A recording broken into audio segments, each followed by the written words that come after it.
shelter and rescue.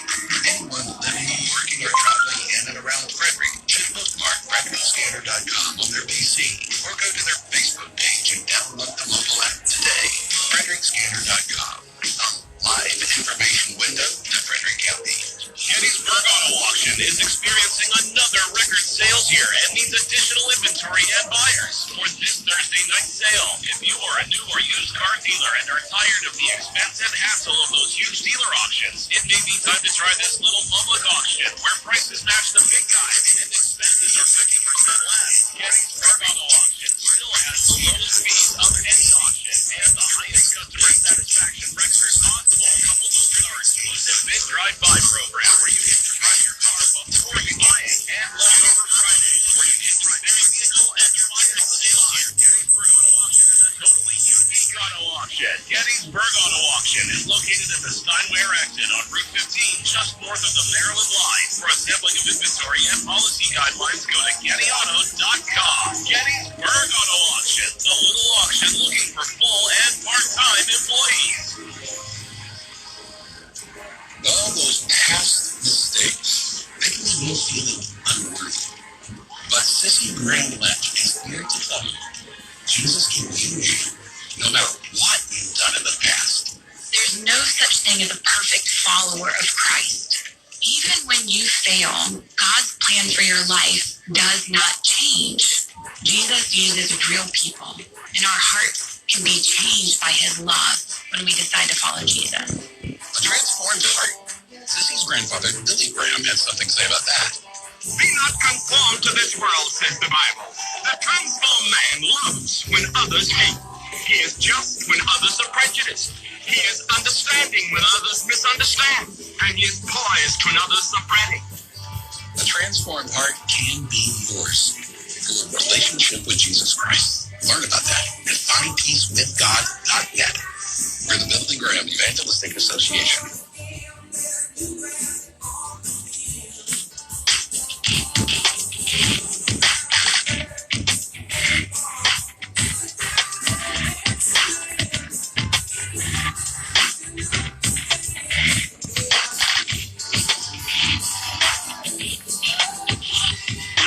And welcome, ladies and gentlemen, to Regency Furniture Stadium here in Waldorf, Maryland for the Maryland 1A State Baseball Championship. My name is Michael Betteridge. I'll be doing your play-by-play, joined here up in the balcony looking over this beautiful stadium with color analyst Rick Litter. Hey, Coach, this is exciting baseball history in the making. As we said earlier, the Catoctin Cougars, 4 games on the road, all of them against the higher seed, and they got it done.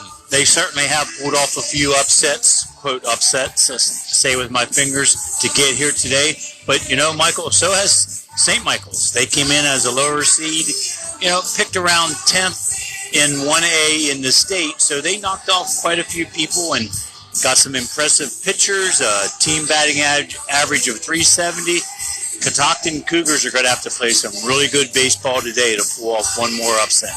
And the Cougars have been playing some good baseball. They've got strong pitching, deep pitching. They've got power hitting. They play small ball. They can do it all. This is a really good team. This team's the real deal. They've made a believer out of me watching them the last 4 games. Well, without a doubt, when you're playing a one-and-done tournament situation, you better be a good baseball team or you're not going to be around too many games, you know. So, yeah, I expect, you know, fundamental baseball from Catoctin, maybe some small ball also against, depends who pitches here for the St. Michael's Saints. St. Michael's actually, I mean, with that power batting average of 370, they only have 2 home runs on the season. So they're kind of a single doubles type team. 4 or 5 guys with just impressive batting averages. So, you know, Catoctin has their work cut out, and I said we'll speak to both of them as being good teams. We'll respect both teams, obviously, for being here. You know, we just hope for an error-free, and the better team ends up winning the ball game. Absolutely, and that's what will happen at these. When you get to this level, let's face it. It doesn't get any better than this. No matter how you made it here, you're here because you deserve to be here because you kept winning. And for these young men last year at this time, this was the question mark. So So we talked about they pulled off that spring football season, then rolled into this shortened season in Frederick County. Now, some of the other counties played a little different regular season than Frederick County teams did, but again, they all got to that June 3rd and started that single game elimination tournament. Each of them won, 5 games to get here so far? Yes. So, we're looking at 2 really good baseball teams. Well, and it's funny you say that, because if you'd asked me back in February if we were going to have playoffs for baseball, I'd have said probably not. And indeed, at that time, that was not on the calendar. In fact, they didn't make the decision until like midway through the season, right? Like early May. Yeah. And then what they did is they took the last 3 weeks of the regular season away. This is Frederick County anyway. Took the last 3 weeks of the season. Our seedings in Frederick County were set for the state on June 3rd. I think that was the last regular season play day for the entire state.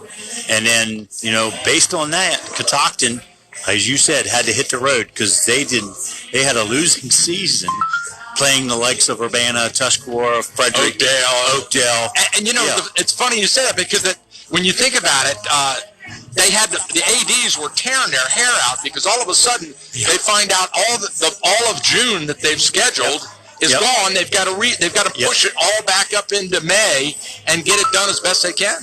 And on top of that, you had the weather to deal with. Ugly weather. And for some teams, there were some COVID issues. Some COVID issues where games were lost and things were shuffled around. Some doubleheaders were played. Like Walkersville went over to Brunswick, played a day-night doubleheader, which is kind of neat for the kids and the fans. But you don't have that a whole lot in high school baseball. So, unique situation, unique season. But you know what? All things seem normal now because we're down to the final. We're down to the state championship.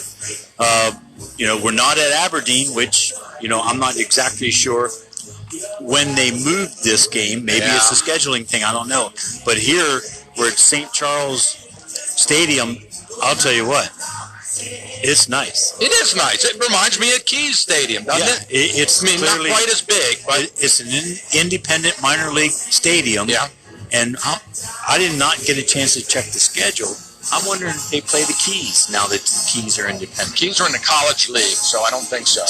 They're in this unique college league, summer college league, or some such stuff. So this feels like Frederick Keys land, doesn't it? Yes. Yeah. The stadium reminds me a lot of a minor league stadium that we are used to going to. You got a big picture of the blue crabs up there on the wall. It makes me want to go out and get some jimmies and a Rolling Rock right now, huh? Yeah. All right. A few hours. Here we are. Yeah, we got a game to get through first. All right, we're gonna thank our sponsors for making this game possible. Without them, we couldn't do this, and especially all of the wonderful Cougars fans who paid the fee so that we could video feed this to them. I understand. A shout out to a bunch of them down in Ocean City who are sitting there at a big screen TV having a party, watching us as we speak. It doesn't. I told the team that, guys. I told the team about 10, 15 minutes ago down on the field that there was a bunch of fans out in Ocean City watching them on a big screen having a baseball party and tailgating at the beach, and everyone in the team just started cheering and clapping, and they said thank you. Coach Franklin said, tell them, yeah, that's right, Michael's right. And he mentioned a few names, and then he said, tell them we said thank you. So thank you out there for making this possible. Thank you to our sponsors, Blades and Fades Grooming Lounge, to the Center of Life Chiropractic, and finally, Gettysburg Auto Auction. Wow, what a place that is to get a great vehicle. Gettysburg Auto Auction, open on Thursdays. Check them out today. All right, we're going to step aside for our first break here as we get ready for the opening pitch of the Maryland 1A State Baseball Championship. And what a game this will be. Stay tuned. It's coming at you just in a few minutes. Are you looking for a place the whole family can go to get a great haircut? A safe place where the kids can have fun and hang out while you are relaxed and pampered? A place where you can be comfortable knowing your health comes first? Check out Blades and Fades Grooming Lounge today. That's Blades and Fades, located on Modern Avenue in Frederick. Blades and Fades is not your old-style boring barber shop. Shoot a free game of pool while you're waiting, or hang out in the retro arcade game parlor. Blades and Fades is more than just your average cookie-cutter restaurant chain salon. Blades and Fades is a unique family-friendly fun zone designed to make You look good and feel good too. Give them a call today at 240-575-9857. That's 240-575-9857. Or check out their website at bladespades.com. Blades and Fades is a professional full-service grooming lounge for the whole family, conveniently located in Frederick and open 7 days a week from 7 a.m. to 10 p.m. Blades and Fades, where the cool families hang. Blades and Fades is a proud sponsor of Frederick County High School sports. Blades and Fades. Check them out today. Cool 1450 AM, WTHU, Fairmont. USA Radio News with Lance Pride. Congressman Dr. Ronnie Jackson, a former White House physician for Trump and Obama, called on President Biden to immediately undergo a cognitive test, as he believes Biden shows signs of a diminished mind. You know, after this most recent embarrassing performance overseas, I thought it was time to come out. We can't sit on this any longer. I've been saying this for a year and a half. The precedent has been set, and I'm asking Joe Biden and his medical team to get out there and to get this physical exam done, get this cognitive testing done, and get the results back to the American people. We need to know that we can trust our president, and we need to know that he's in charge of what's going on. An independent commission in Colorado will reveal a preliminary map of new congressional districts next week, drawing battle lines for the 2022 elections, with Democrats holding a slim 10-seat majority in the House of Representatives. A once-a-decade redistricting is underway across the country after the 2020 census. This is USA Radio News. Now is a critical time to be vigilant in the defense of our freedom. There's no better way to do so than by joining the Association of Mature American Citizens, AMAC. AMAC is one of the fastest growing conservative organizations in America. Well over 2 million people have joined and now carry the AMAC membership card. AMAC was built by regular folks who feel the same way you do. You're not alone. AMAC believes in and stands up for the values that made America so great. We're fighting the good fight against reckless government spending and the ever-expanding scope of federal government. We believe in the sanctity of our Constitution. So if you're 50 or over and hold to traditional American values, you no longer have to feel alone. Call the Association for Mature American Citizens, AMAC, and get great discounts and support your values. Call today, 855-696-7930. 855-696-7930. Use the code Pastor Greg. Get your first year absolutely free. Hey everybody, Michael Betteridge here, General Manager at Cool Oldies 1450. About 6 years ago, I was diagnosed with a grade 4 cervical spine disc and nerve root disorder that caused me to lose some feeling in my right arm and hand. The surgeon told me that there was an operation they could perform that was very tricky and not necessarily always successful. They gave me a bunch of other options, all of which were not very appealing. But then a friend mentioned Center of Life Chiropractic in Fairmont and told me about the amazing successes Dr. John had treating problems like mine. I had never considered a chiropractor because I didn't know a lot about it, but decided to give Dr. John, the Center of Life Chiropractic, a shot. By my second treatment, I began to experience relief, and Dr. John helped me with some other good tips involving exercise and diet, and so began a journey to where I am today, 6 years later, pain-free with good range of motion and nerve sensation. As long as I see Dr. John twice a week, I am good to go. That's why I want to personally recommend Center of Life Chiropractic to you, especially during these stressful times, which had me worried about being able to see Dr. John. But I am truly blessed that Dr. John is open, seeing all his patients, and keeping us well. Just off Water Street in Fairmont, right where Frederick Road intersects, Center of Life is open Monday, Wednesday, and Friday, 9 a.m. to noon, and 3 p.m. to 6:30 p.m. Also open Tuesday afternoon from 3 to 7:30 p.m. Dr. John is closed on Thursdays. Stop by today and learn about their incredible Flex payment plan. Dr. John is amazing, and I hope you'll find out why. 1450 AM, WTHU, Fairmont. USA Radio News with Lance Pride. Congressman Dr. Ronnie Jackson, a former White House physician for Trump and Obama, called on President Biden to immediately undergo a cognitive test, as he believes Biden shows signs of a diminished mind. You know, after this most recent... Who let the dogs out? Fredericktown Yamaha and Triumph Route 355 and Grove Road. Welcome to the best riding time of the year, with clearance sale prices on the full lineup of Triumph motorcycles. Affordable classic Bonnevilles, Scramblers, and Thrusted models. Nothing held back. The Rocket 3 Tour and Thunderbird models, all at rock bottom prices. Call 301-663-8333. special accessory packages on many models, combined with special finance deals and low interest rates. Fredericktown Yamaha and Triumph offers a full-service department and parts specialists. We start our 40th year this September. Help Fredericktown Yamaha and Triumph celebrate 40 years with special prices, low interest rates, and full service. Go to FredericktownYamaha.com or see us at Route 355 and Grove Road.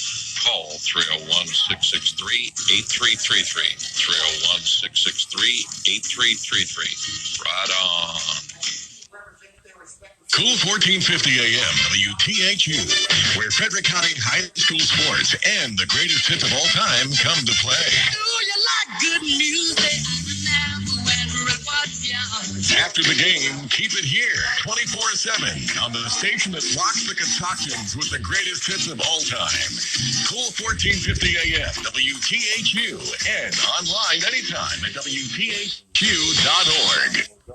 Gettysburg Auto Auction is experiencing another record sales year and needs additional inventory and buyers for this Thursday night sale. If you are a new or used car dealer and are tired of the expense and hassle of those huge dealer auctions, it may be time to try this little public auction where prices match the big guys and expenses are 50% less. Gettysburg Auto Auction still has the lowest fees of any auction and the highest customer satisfaction record possible. Couple those with our exclusive Bid Drive 5 program, where you get to drive your car before you buy it, and Leftover Fridays, where you can drive any vehicle and buy it on the spot. Gettysburg Auto Auction is a totally unique auto auction. Gettysburg Auto Auction is located at the Steinway exit on Route 15, just north of the Maryland line. For a sampling of inventory and policy guidelines, go to GettyAuto.com. Gettysburg Auto Auction, the little auction looking for full and part-time employees. I perform for our high school choir director, who taught me to breathe from the diaphragm and sing from the heart. Speech, debate, theater, music. The performing arts teach valuable life lessons that typically aren't taught in the classroom. They help high school students learn leadership skills that prepare them to enjoy more satisfying, productive lives. Hey, I've got a question for you. Who will you perform for? Hobbs Trucking in Fairfield reminds us to thank our doctors, nurses, and first responders for their professionalism, commitment, and bravery. These men and women are willing to put their lives on the line for us with little or no thanks. This from Hobbs Trucking in Fairfield, leaders in both business and our community for decades. Now hiring CDL Class A and B drivers. Call 717-334-6586. The Hobbs Trucking families and staff are supporting our first responders because when we call, they answer. Assistant coaches, Will DeWar, Nick Huff, Will Warren, and Tyler Osterman. And trainer Taylor O'Connor.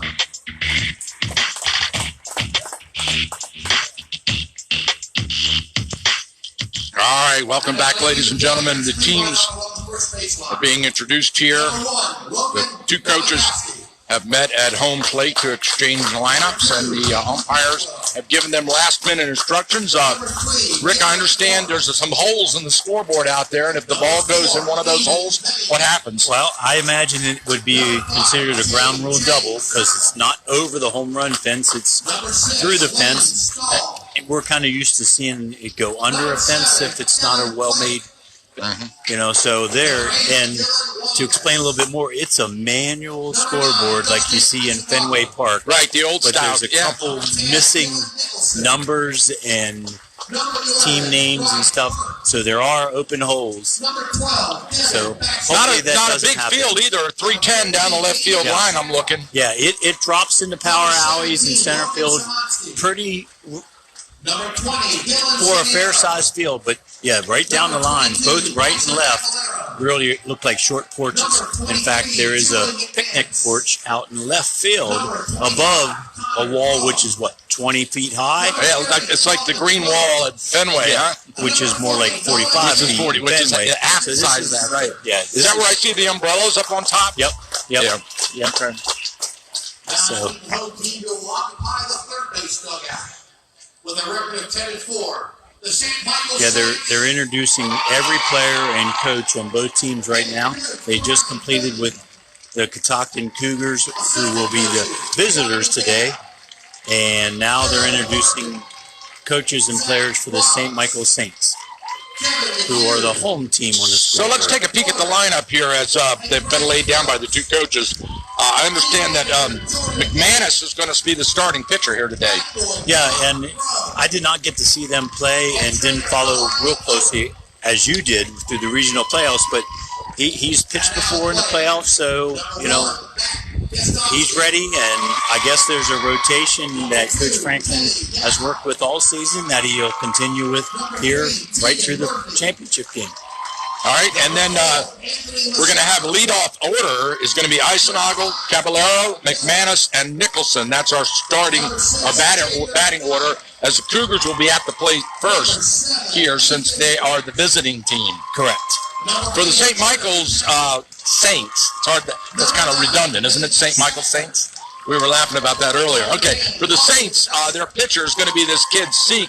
Is it true that I'm reading this right? Is he a freshman? I'm reading the roster I picked up off of Max Preps, and he's listed as left-handed pitcher, freshman, 6'2", 200 pounds. And I hear he throws in the high 80s. Yep. And ERA of 2.78, pitched a shutout in the region championship game last week. So he's going to be a tall task for the Cougars. All right.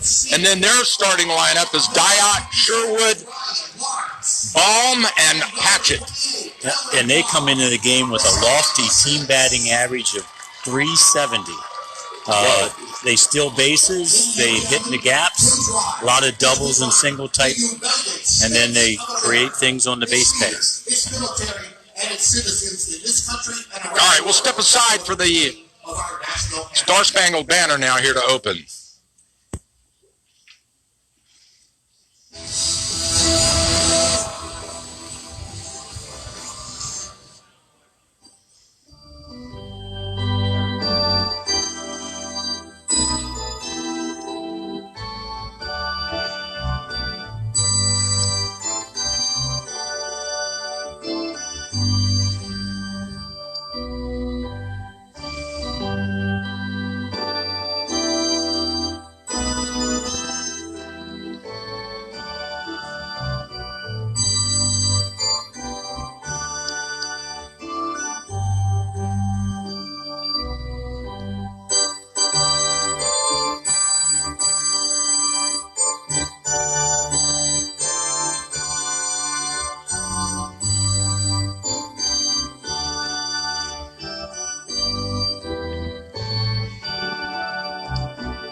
You gotta love that old style baseball organ here.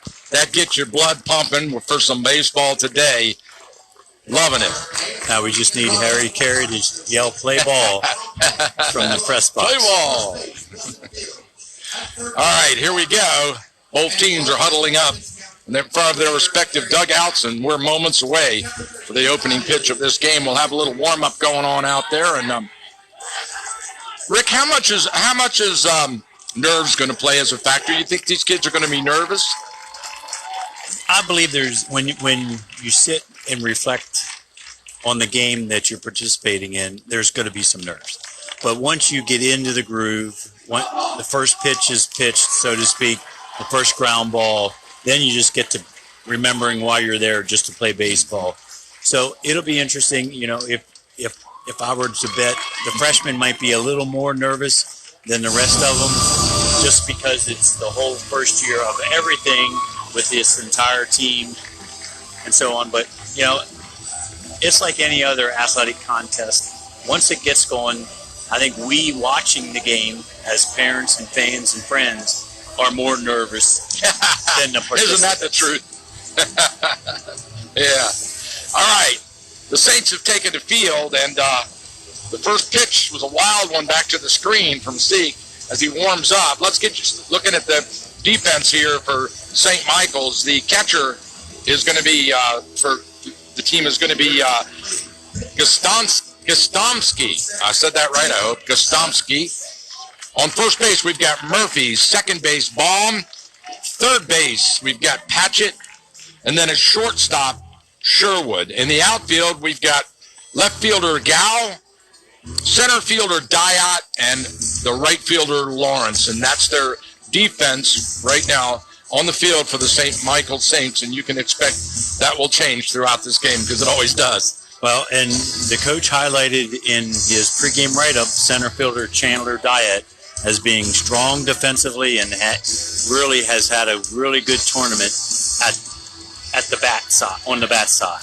And let me say the same thing is true of our center fielder for Catoctin, Nicholson. I'm sorry, the center fielder for got the wrong one there. Center fielder is Crum. Crum had a great game night before last out at Northern G. I think, if I had to guess, I think he snagged 7 or 8 fly balls in that game.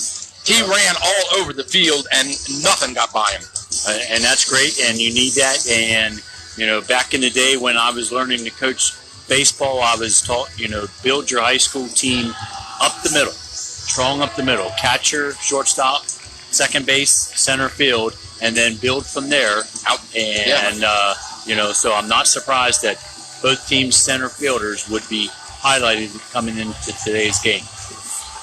Leadoff batter now for the Catoctin Cougars.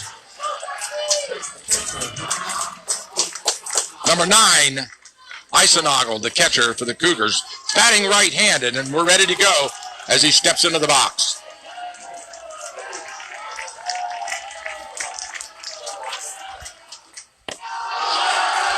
Fastball outside. Seek, of course, a left-handed pitcher. His hat came off on that one. He throws pretty hard. Puts a little into it. Called strike across the plate. Another fastball. Third base has creeped way up to take away the bunt from Eisenagel. Got him on a curveball on the outside edge of the strike zone for a called strike. 1-2 the count now to Eisenagel. Leadoff batter here, this Maryland 1A State Baseball Championship. Center fielder, if you look at the outfield alignment, Michael, look at the center fielder. He's like cheating in, way in. He's inside both the left and right fielders as far as depth. Well hit into right field. He's going to be in play, and he drifts underneath it and makes the first out of the inning. So Eisenagel flies out to right field in his first at bat. And that'll bring Caballero, the second baseman for the Cougars, who had a great outing against Northern G last Wednesday, takes a cut at it and steps into the batter's box.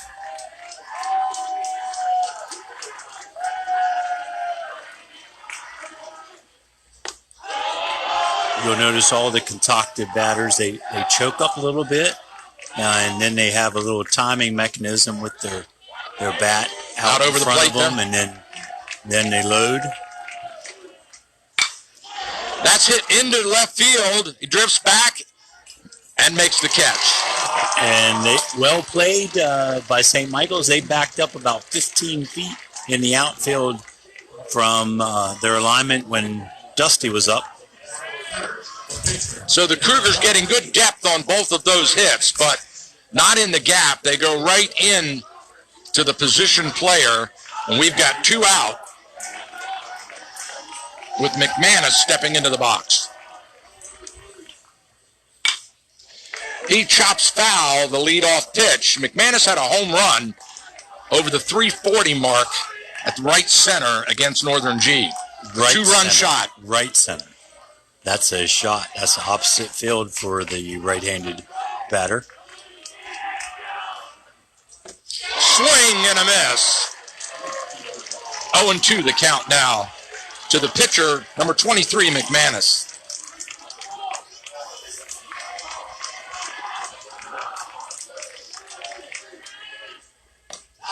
Ball outside.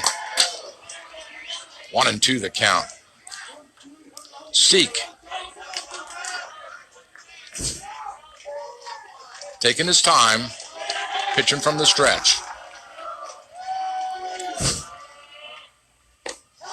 Same spot outside. Little off-speed pitch. That evens the count at 2 apiece. Just raised his eye level, and now he's looking for a low fastball. Fouled away and into foul territory, out of play. Into the kiddie playland here at that's Charles a nice County one too. Stadium. McManus stays alive in the count. 2 out, top of the first. No score. Fouled back right at us and into the screen. Almost stuck in there, Michael. Yeah, I flinched. It reminds me when we were at Ripken Stadium a couple of years ago, we had a ball hit in our booth right here and drop right into the lap of one of the kids with us. So, Tell you, a great at bat by Joey McManus. Pushed us to a full count with a couple foul balls. Here we go.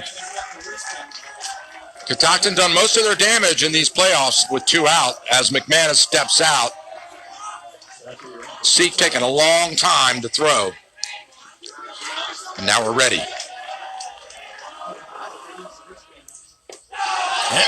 And it pays off, the patience for McManus. He gets the walk and trots down to first base.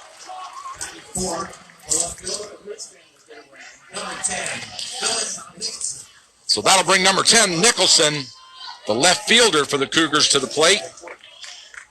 Runner on first, 2 out. Top of the first. Just got started here in this great Maryland 1A State Baseball Championship. Interesting again, the third baseman creeps up onto the grass. Throw to first, he gets back in time, doesn't even have to dive. He just took step, and he's there. McManus got long legs. Takes a good lead now. Throw to first, he's back. He's got a high leg kick. We'll see how deliberate he is when he actually delivers to the plate with that high right knee.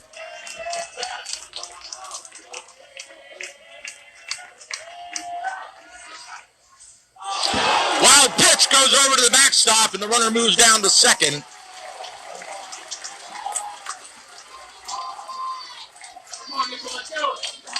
So now the Cougars with a runner in scoring position as Nicholson looks down third baseline to Coach Franklin for his instructions. He's got the sign and he's ready.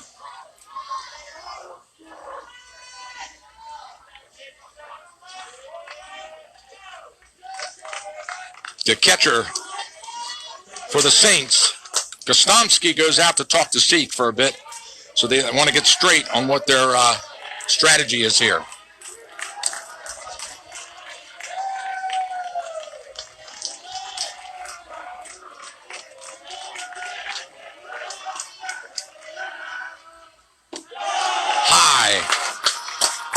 Ball 1 to Nicholson.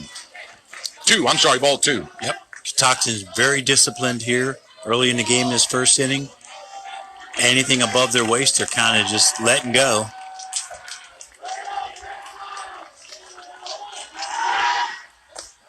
Throw back to second to pick the runner, not in time.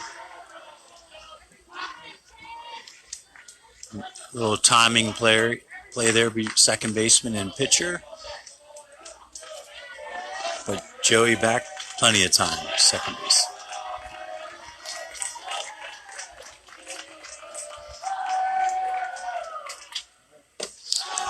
Ball 3 outside, 3-0 the count now to Nicholson.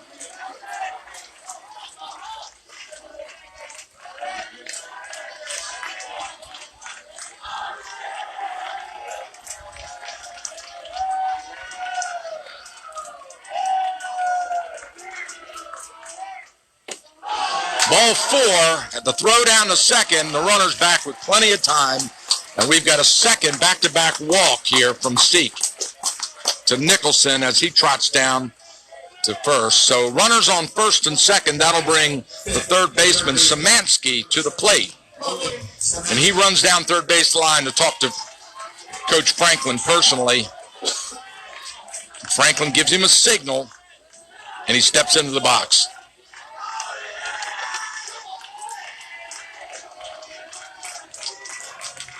Two out. Runners on first and second, top of the first. No score. That's 5 balls in a row from Seek, high and away. All of them in about the same location, Coach. Yeah, he's just not finishing the throw at this point. He's a little bit different pitcher from the stretch than he was from the windup.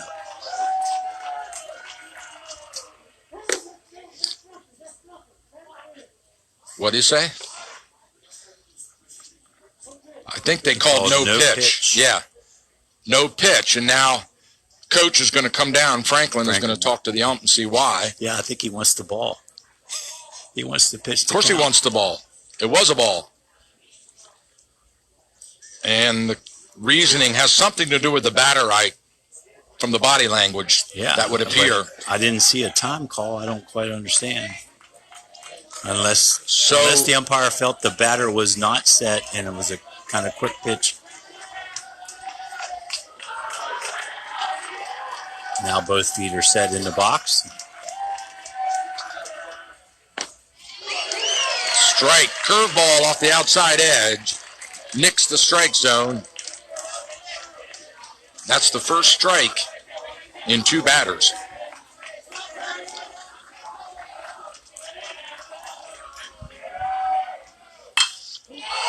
That one fouled away, back into the crowd, and out of play. I think John Cannon from the Frederick News Post had a shot at that one. He just let it go. He did. He's got plenty of balls in his collection. Have to sit him down. He's not in the lineup. I guess he didn't want to teeter himself over the edge there. What's the count there, Coach? It's 1 and 2. 2 strikes with the foul ball.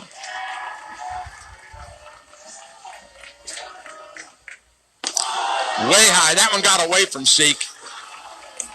Good athletic move by the catcher. Yeah. Matt Gostomski had to get up out of his crouch to get that one. Put 1 foot up on the stepladder for that. That's through the gap. It goes into left field. The runner turns and comes home. Here's the throw to home. It's a little offline. Offline, and McManus vaults over the catcher and lands on first base for the first run of the game.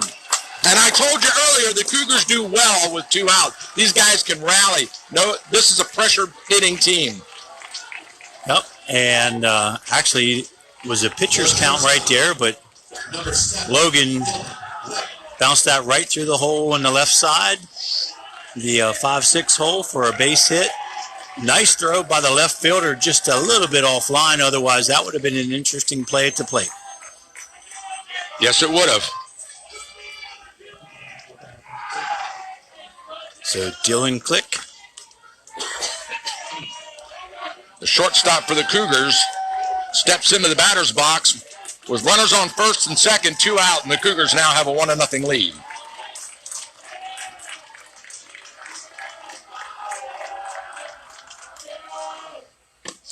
Ball way outside. Yep. Ball 1. Almost trickled away from the catcher far enough for the runners to advance, but they stayed anchored.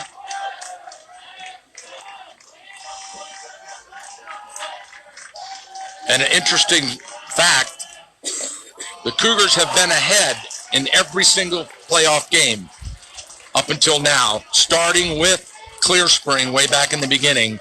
They have had a lead and never given up that lead in all ball games. Including here today. That's a point to remember as we get deeper into this game. It's always good to play in front. Time. Did he call time on that? Yep, batter called time, and umpire granted it before the delivery. Yeah. So the count stays at 2-1, and I don't think they like the time that Saint's taking to throw the ball. Right, and you're going to see, I think, consistently, Catoctin will step out of the box and disrupt that timing a little bit because he is being very deliberate. Called strike. And that evens the count. That pushes us to 2-1 because of the no pitch. Oh, they balls, had that up strike. on the board. Okay, so it's 2-1 now. 2 outs. Get a good secondary lead here by the runner, so anything to the outfield should score another run. Chop to the third baseman. He's got to hurry to get to it. Throw to first. He got it. He's got him. Well played. Very well played. Good defensive play by the Saints to get that final out, but not until the Cougars, on the basis of one hit, put one run across with no errors, and we move to the bottom of the first, where the Saints will bring Dyatt, Sherwood, Baum, and Patchett to the batter's box to bat. And we'll step aside for a break and be right back after this message.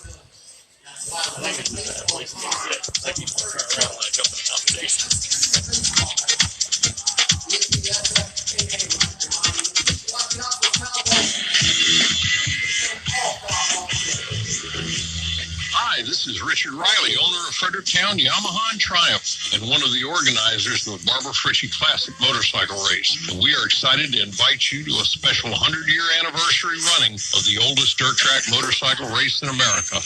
If you love the rumbling thunder of motorcycles, the roar of the crowds, and the thrills, spills, and adrenaline of half-mile dirt track motorcycle racing, come celebrate with us on Sunday, July the 4th at the Frederick Fairgrounds in Frederick, Maryland. There will be food, fun, and excitement for the whole family. Gates open at 10 a.m. and the races start at noon.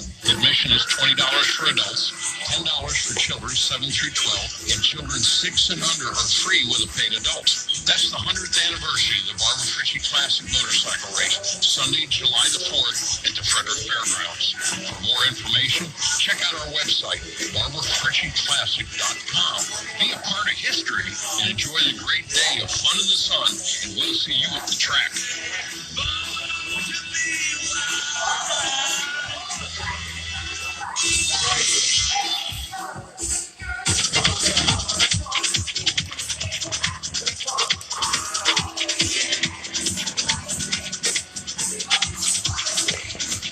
All right, welcome back, ladies and gentlemen. If you just joined us, top of the first inning, the Cougars got runners on first and second, and then we had a great play by Nicholson. No, it wasn't Nicholson, I'm sorry. It was Caballero to put the run across the plate. The throw was wide, and the Cougars lead this 1-0 as we move to the bottom of the first inning here. The Cougars have a 1-run lead over the St. Michael's Saints. The Cougars in their dark blue jerseys with white pants and the Carolina blue hats, and St. Michael's coming in here with white, white, white, and white. And here we go, leadoff batter for St. Michael's. Chandler Dyatt has scored 19 runs on the season, so he clearly gets on base quite a bit. They've only played 14 games.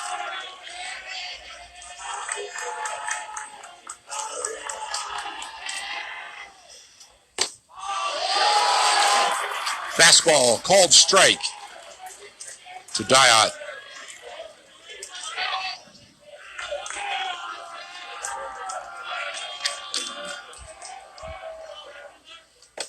Curveball. Ooh, he got the call on that one. It looked like it might have been a bit outside, but it came across the strike zone. 0-2 the count. McManus on the mound, pitching to the leadoff batter for St. Michael's. It looked like a knuckleball, didn't it? Some type of change. It was in there. Off-speed pitch way outside. A little bit of junk stuff coming. 0-2 the count. 1-2 the count.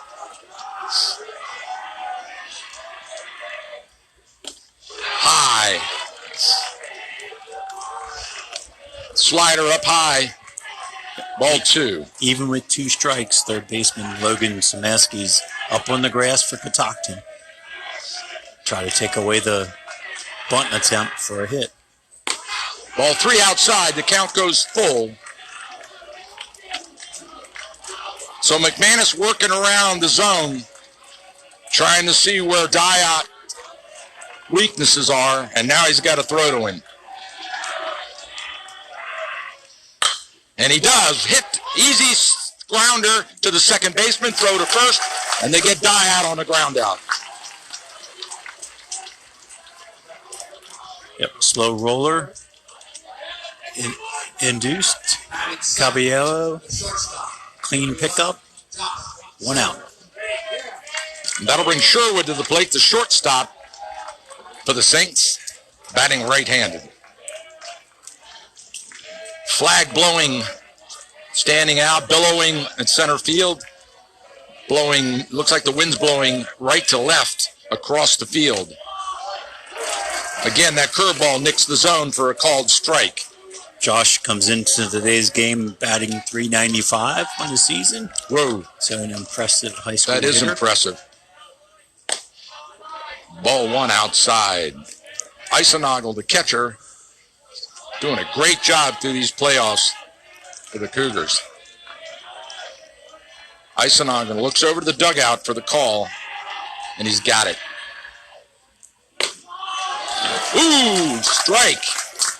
That was a beauty. Upper right corner of the strike zone. Yeah, he's staying away. Upper part of the zone. And swing and a miss. Curveball. Throw to first, and they got him. So Eisenagel couldn't put the ball away on the strikeout. He had to throw down to first to get the runner, but he does it successfully.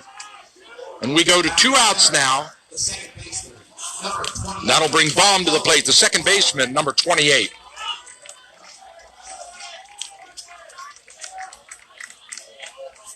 Short, stocky guy, isn't he? Yep. He comes in with a more impressive batting average, .477. Woo. Ball outside to Baum.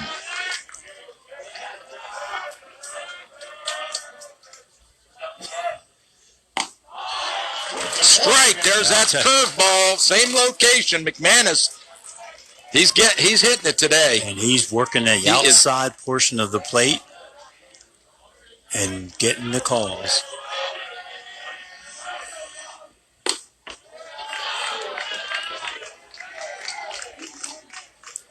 High. Ball 2. 2-1 to count the Baum. Outfield playing straight away. Medium.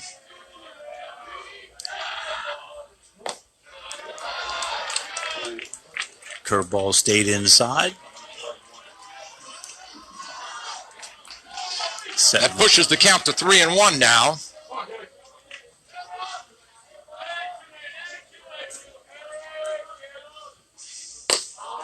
Missed. Ball 4, and he didn't get the curveball on that one. He threw it just this one tad outside. So Baum trots down for the base on balls, almost a carbon copy of the way the Cougars did it in their first at bat. First 2 out. Out, walk. Number 8, Jeremy Patchett, batting .371 coming into today's game. He just looks like a hitter. Fastball, strike 1.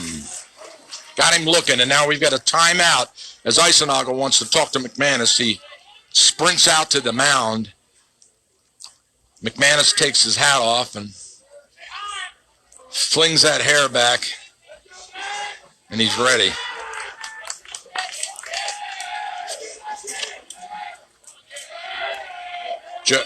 Joey's pitching from the stretch now. Got a man on first.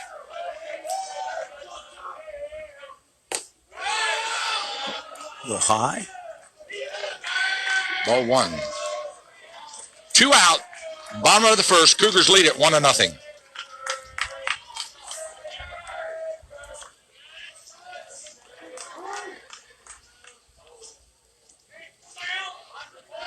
And they steal bases, the Saints, very successfully at a high rate, the entire team.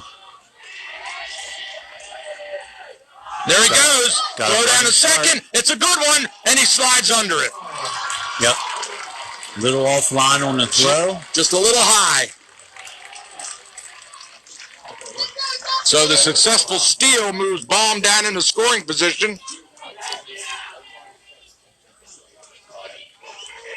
Takes the count to 1-1 to Baum. I'm sorry, 2 balls, 1 Patchett. strike. I'm sorry. Two Baum balls, down there on Patchett's. Yeah. 2-1. Runner on second. Fouled away and into the seats. Out of play. That'll even the count at 2 apiece here at Regency Furniture Stadium.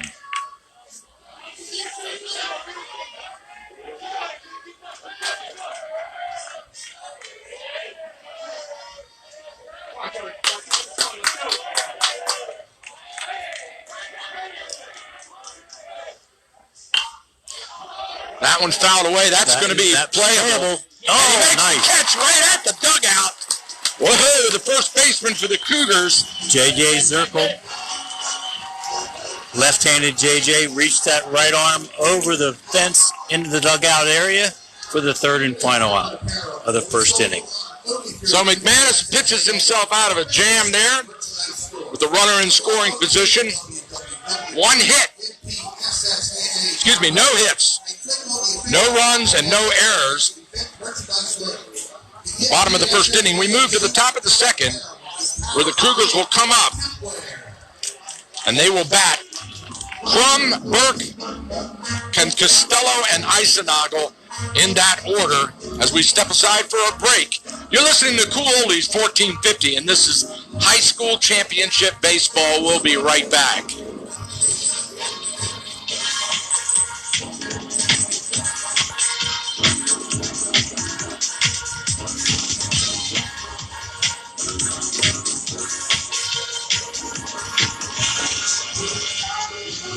Hello, soul music fans. This is Gene Reed inviting everybody to tune in to the Muscle Song every Saturday afternoon at 1 o'clock right here at Cool 1450 WTHU. If you enjoy the old school velvet blues from the 50s, 60s, and 70s, be sure to join us.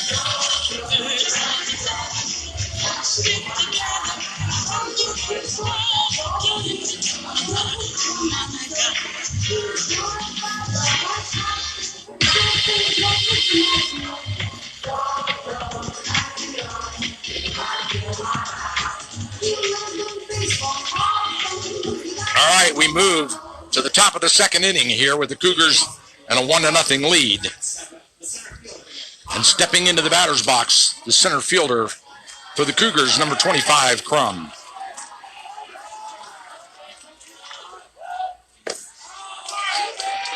Strike high on the outside edge of that strike zone. 0-1 to Crum. We'll see if Coach Franklin tries to get any of his players to just push a bunt up the first base line for a hit. You got a left-handed pitcher falling off to the third baseline, and the first baseman playing way back. I see that. That one into center field. He's got to back up, and he makes the catch. So a well-hit ball to medium center by Crum flies out for the first out of the inning. And that'll bring Burke, the designated hitter, number 11, who had a fantastic day last Wednesday against Northern G, driving in 2 RBIs in his first trip to the plate.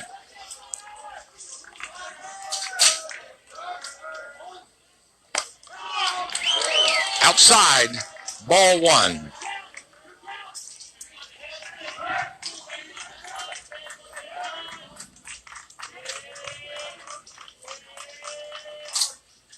Swing and a miss.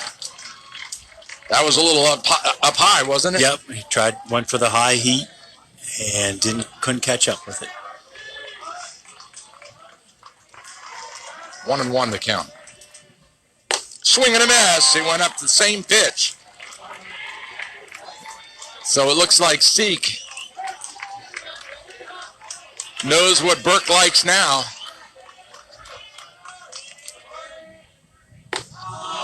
He throws the curveball to the outside, can't break for ball 2. 2-2 the count now to Burke. Check swing, called strike. And they get him looking. Costello, the right fielder, batting left-handed. Oh, wow, look at that third baseman now. He is literally standing 60 feet away. 60 feet away, right? Swing and a miss. And he got a little tiny tick on that. Choked way up. His bat was too short to reach it. Called strike. That was a fat pitch. A changeup right down the middle. Boy. Yeah, good change of speed. Just had Peyton. Look at the outfield. Look how far in they're playing him. They watched the film on him. Yep. Fouled it away and into the screen. Costello stays alive. 2 out. No runners on. Top of the second. Cougars lead it 1-0. Curveball high and inside. Ball 1. Yeah, looking at this Catoctin lineup for Coach Franklin, they have a good mix of 10th, 11th, and 12th graders in the starting lineup. Yes, they do. Good things to come. Crowd wanted that one, but they don't get it. Yeah. We have a good vantage point up here in the Suite 12. Count evens up at 2 apiece to Costello.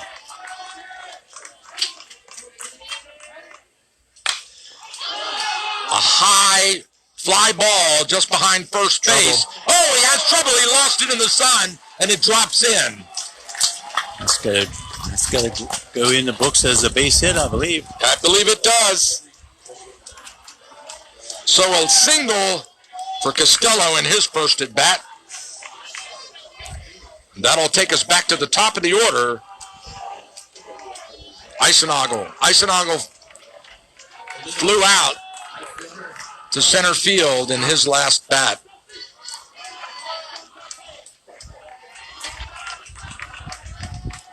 Center field in, right field in, left field out. Throw back to first. Not in time. First baseman had to hop up to get that one. It was a little high. As Seek trying to hold that runner on first. Costello. Ball outside, and the music started right in the middle of the pitch. The umpire turns around and gives the stink eye to the press box. And the batter like, what the heck? Yeah. Throw to first, he's back.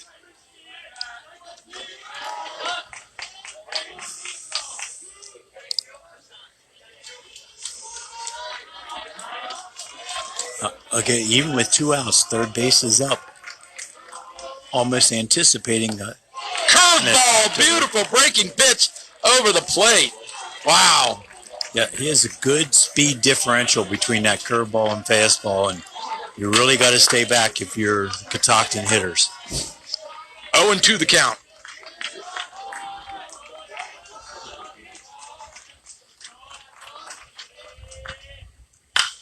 In the center field. Center fielder has to come in for that one, and he makes the easy out. So Eisenagel flies out to just about the same spot as he did in his first at bat for the last out of the inning. And the Cougars get 1 hit, no runs, and no errors as we move to the bottom of the second inning, where the St. Michael Saints will bring Lawrence, Gostomski, Miller, and Murphy to the plate batting to start out for their team. Down by 1. The Cougars are leading it. We'll be right back with an important message.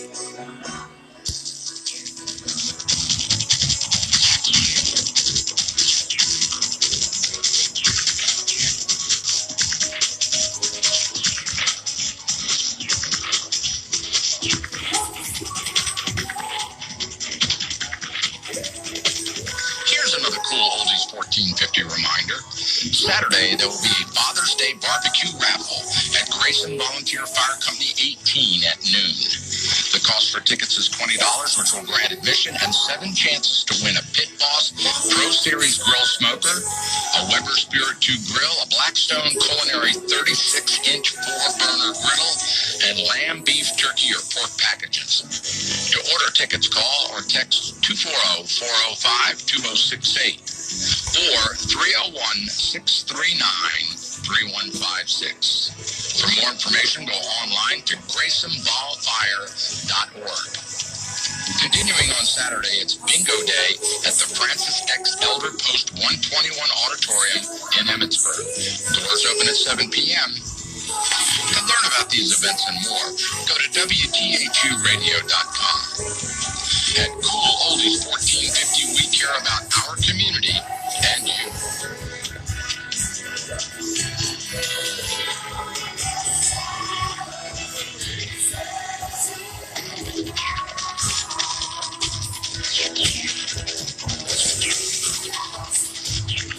All right, we move to the bottom of the second inning, with the Cougars still with a slim 1-run lead, 1-0. That 1 run on a RBI hit in the first inning. Logan Samansky with the ground ball through the 5-6 hole. Scored Joey McManus.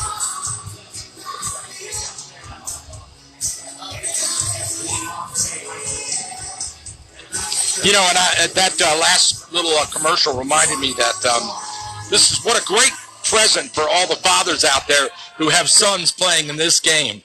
Beginning of Father's Day weekend, watching your son playing ball doesn't get any better than that, does it? Happy Father's Day, guys. So Ryan Lawrence steps in, batting .410 on the season. 6'2" sophomore for St. Michael's. Check swing called strike as he looks back to the dugout for the call, the signal. McManus living on that outside corner with both his fastball and curveball so far today. There it is again, and he gets the call.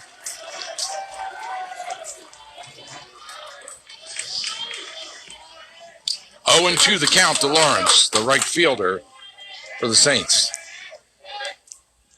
Oh, got him with an off-speed pitch. Struck him out. First strikeout of the game for McManus. And we marked the K down on the scorecard there for you. That'll bring the catcher Gostomski. I got it. Gostomski, the catcher, number 1, batting right-handed. His first at-bat. Swing and a miss, and he went for all of that one, Coach. 5'11" junior batting .444 coming into today. Shoot, these guys got some serious batting averages. I don't know anything about the Eastern Shore leagues. Is that good? Are they good? Do they play good baseball? If you look at the scores in the regional playoffs, they had an easier time getting through the playoffs than they did in the regular season. Yeah. So I think they played some strong opponents in the regular season, and then the playoffs they kind of beefed up the averages a little bit, scored a lot of runs, but they're a good baseball team. Off-speed pitch outside for the first ball here. 1-2 the count now to Gostomski. There's that strike. Got him looking. Yep, got him looking. He is in the zone. McManus pitching a gem right now. I got him with 3 strikeouts, actually, Michael, now. You do? The one that went in the dirt, they had to you're right. You're right. The first inning. You're right.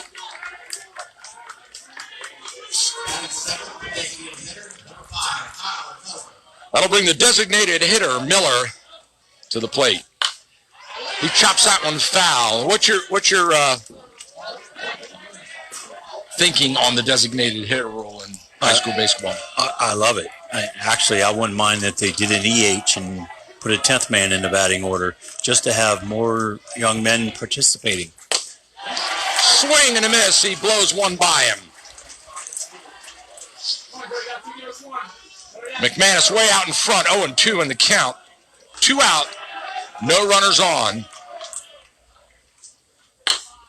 Shot chop to the second baseman. He gets it backhanded and drops it off the back of his glove. So the error is going to go to the second baseman, Caballero, as Miller gets on. Yeah, he was looking to throw that. Yes, before he actually pulled it in. It was an easy backhanded stab. Yeah, but it was going to be a long, hard throw. Right. With somebody with speed down the line. So he was trying to get a head start just a little too quick. So now the chess match between McManus and the runner on first begins. High fastball for a ball. As the runners Saints like to do this little jumping up and down to distract the pitcher thing on base. And actually, I think it's the timing on their part. They're seeing if they can get a running start on their steal. Because they're calling for a balk on that one, and they give it to him. Correct. So McManus gets the balk on the turn. He turned to throw to first and did not throw the ball. I did not see him step off the rubber prior to. Maybe he was never on it. I don't know. But he was on the hill. So, and the umpires are going to talk about it. Yes, they are. I think Coach Franklin challenged it. Yeah, he asked, because he did step off the rubber before he made the turn. Right. Or I don't know that he was ever on it. Oh, I guess that's important, isn't it? But sometimes... So it's going to stand. If you're on anything that's considered to deceive a runner, a balk. So it stands, and he puts the runner on second base with 2 outs. Runner in scoring position, tie run at second base.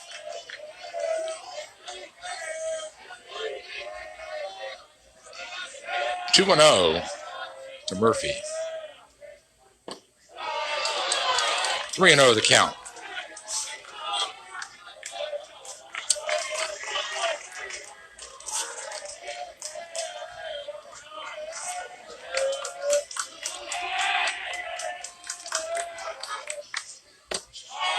Yep. Strike.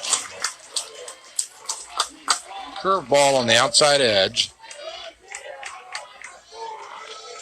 2-1.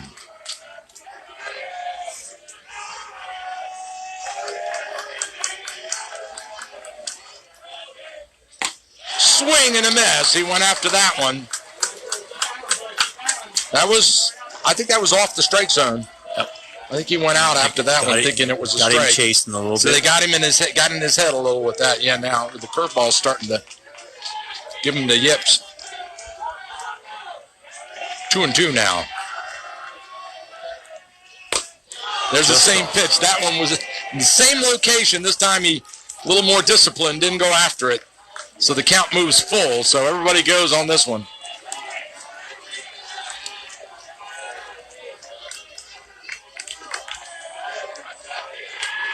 See if it goes right after the number 8 hitter in the order. Hit back to the pitcher. It's up the gap. It makes the catch at second. Throw to first. Back throw. Here comes the run home on the overthrow. So the Cougars, second baseman with his second error of the game on the throw to first, and it cost him a run.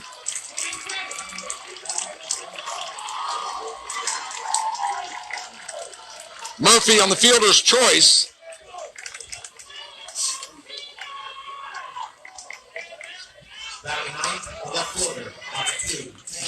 He chose, gloved that in plenty of time. Good throw would have had the runner for the third out. Just offline, and Zirkle could not get off the base quick enough and pull it in. There's another young man with a .320 batting average or so. The left fielder, Gallo, at the plate. Tie game now, 1 apiece. High, ball 1.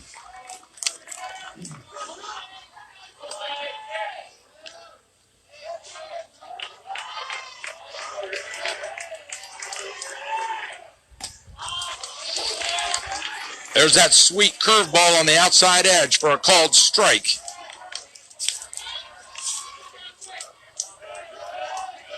One and one the count.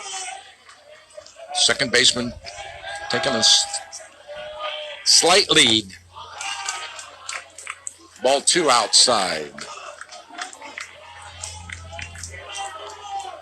Center and right playing in. Left deep. Shift right.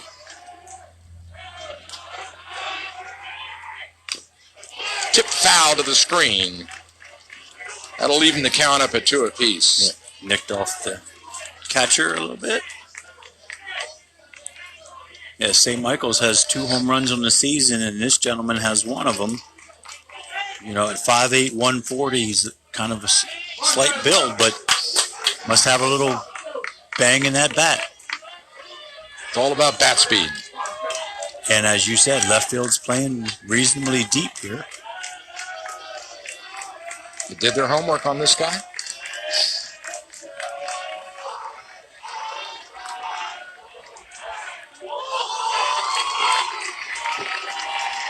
And another ball. Yep. McManus with his second balk of the game. And that'll move Murphy down now to third base.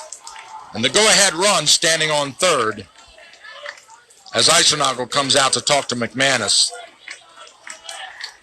And I think that's just nerves.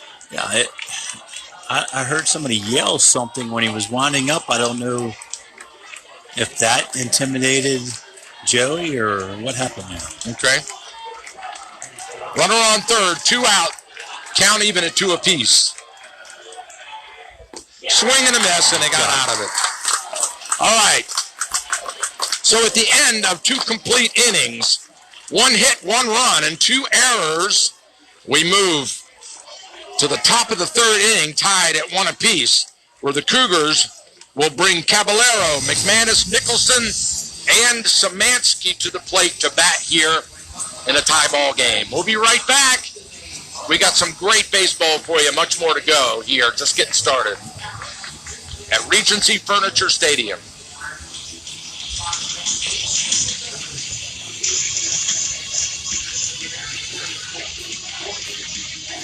Are you looking for a place the whole family can go to get a great haircut? A safe place where the kids can have fun and hang out while you are relaxed and pampered? A place where you can be comfortable knowing your health comes first? Check out Blades and Fades Grooming Lounge today. That's Blades and Fades, located on Mater Avenue in Frederick. Blades and Fades is not your old-style boring barber shop. Shoot a free game of pool while you're waiting or hang out in their retro arcade game parlor. Blades and Fades is more than just your average cookie-cutter rush job chain salon. Blades and Fades is a unique family-friendly fun zone designed to make you look good and feel good too. Give them a call today at 240-575-9857. That's 240-575-9857. Or check out their website at bladesfades.com. Blades and Fades is a professional full-service grooming lounge for the whole family, conveniently located in Frederick and open 7 days a week from 7 a.m. to 10 p.m. Blades and Fades, where the cool families hang. Blades and Fades is a proud sponsor of Frederick County High School sports. Blades and Fades. Check them out today.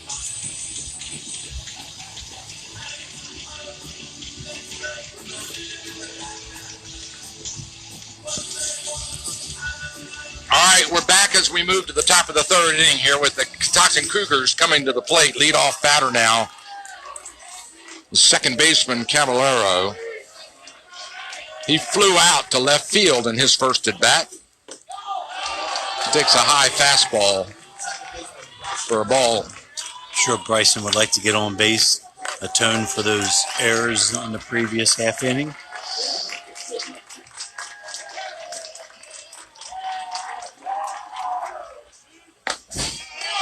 Whoa, and he gets the call on the outside edge. These pitchers are working that edge. Both of them pretty much the same pitch on the same zone, right? Yep. A little high and outside.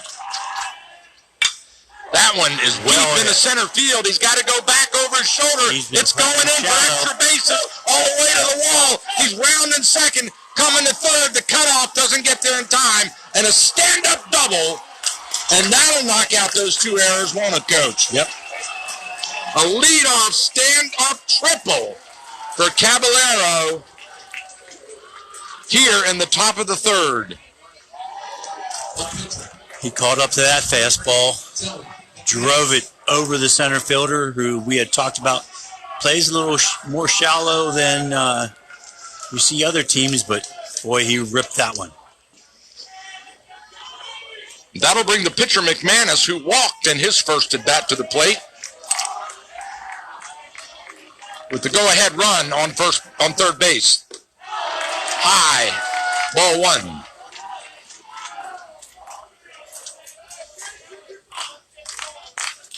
Coach Franklin shouting down to McManus. McManus ripped the home run a couple days ago.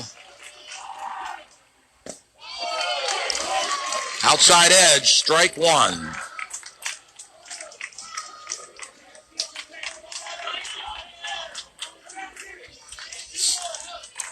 Both pitchers really working the outside corners and up and down in the zone.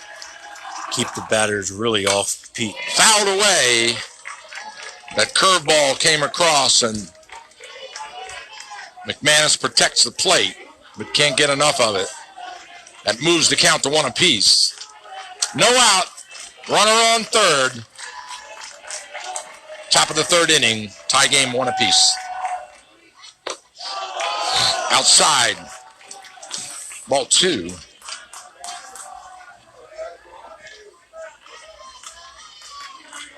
Boy, this is a great pitch for a hitter. Runner on third. You just want to elevate something. Yep. Just a blooper. That's all you need. High fly ball into right field. Everybody coming after it. No, they don't get it. Here comes the run home. No, they hold the run back. Good throw to home. And Franklin brings him back. But a base hit, and that's 2 times in a row. The sun must be a factor in that little spot over in right field. And that one was the right fielder, and he didn't come within 5 feet of that ball when it dropped on the ground. Didn't see it. Didn't see it. And you said short right field over by the first base line, and Bryson was holding on third, ready to tag, and with no outs, he's not going to gamble at all on trying to score. So McManus went to second on the throw home, and so we've got runners on second and third. The go-ahead run at third. Ball one outside to Nicholson. Nicholson walked in his first at bat. Second trip to the plate for him this afternoon, and he calls time. Number 4 hitter in your lineup for a reason, Michael, right? Clean up.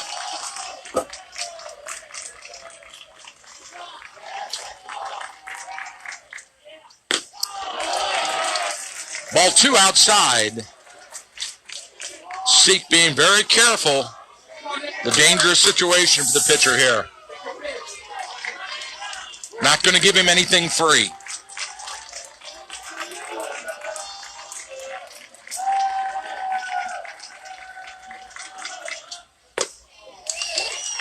Strike called. Coach Franklin told him, see it, rip it.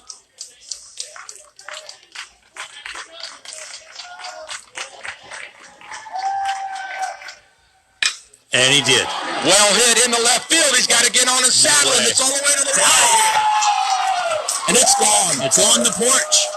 Home run! 3-run home run. McManus hits, Nicholson hits himself a home run and drives Caballero to McManus a 2-3-run shot.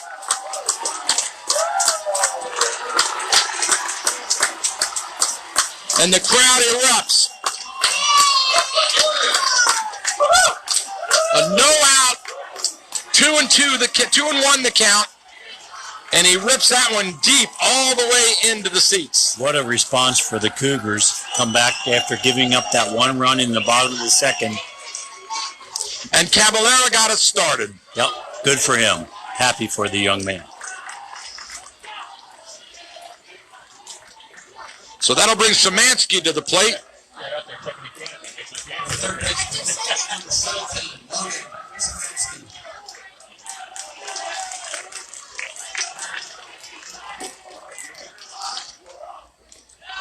Outfielders creep in for Logan. Third baseman creeps in. Ball one to Szymanski. No out. No runners on. Nicholson cleared the bases with that home run shot. Ball 2. As I'm sure Seek not used to getting hit on like that. Nope. His 2.8 ERA shows you he's been pretty solid all season.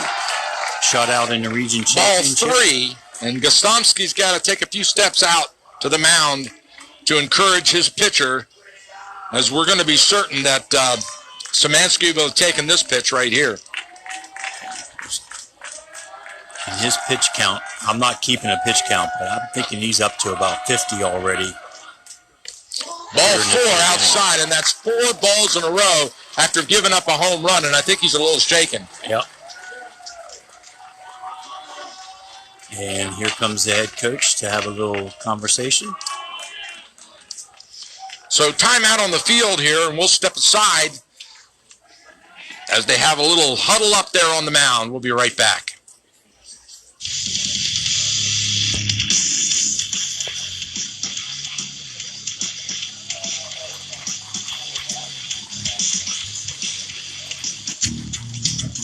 Who let the dogs out? Fredericktown Yamaha and Triumph, Route 355 and Grove Road. Welcome the best riding time of the year with clearance sale prices on a full lineup of Triumph motorcycles. Affordable classic Bonnevilles, Scramblers, and Thrusted models. Nothing held back.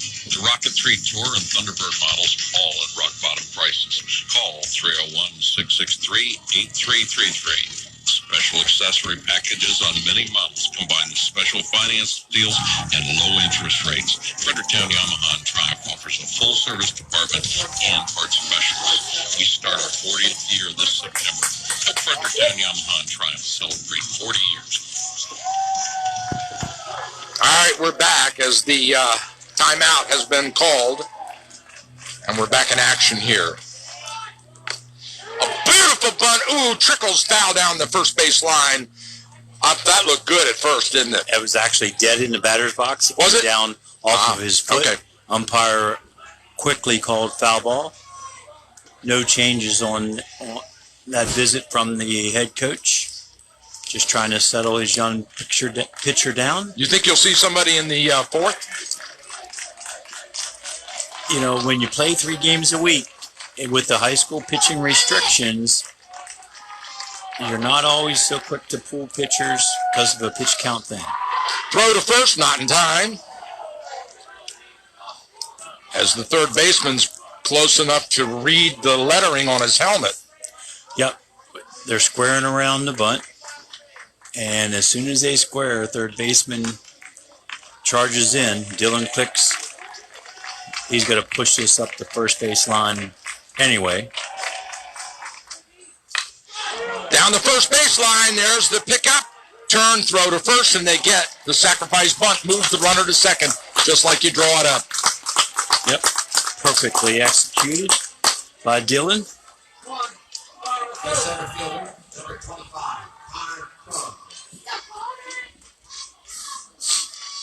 Connor had good contact first at bat. Flew out to center field. See if he can hit something more on the ground or line drive this time.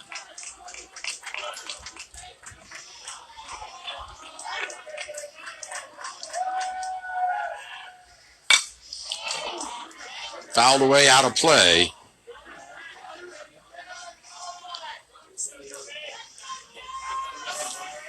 One out, runner on second. Top of the third, Cougars lead it 4-1.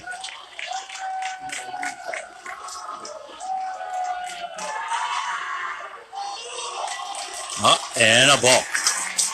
And their runner goes down the third. They get caught in the same situation that McManus did as they tried to do the pickoff with the second baseman. Yeah, and the pitcher flinched. Didn't complete the turnaround to second. Now they're bringing all infielders in, try to knock the run off at the plate. Squeeze. Here comes a run home. They got him. Throw to first, not in time. It's safe. Yep. So they went with the squeeze play. But the ball did not get far enough away. The catcher was able to scoop it up and tag the runner at the plate for the second out of the inning. So Connor's on first base. Ryan Burke now comes to bat for the second time today with 2 outs.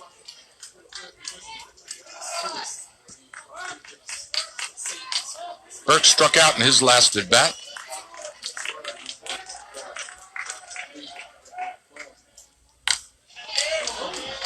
Fouled back to the screen.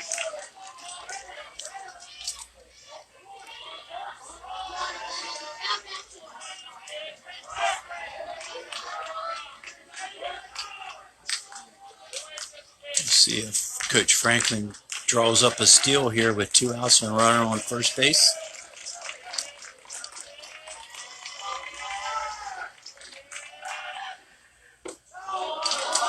Curveball outside. 1-1 the count.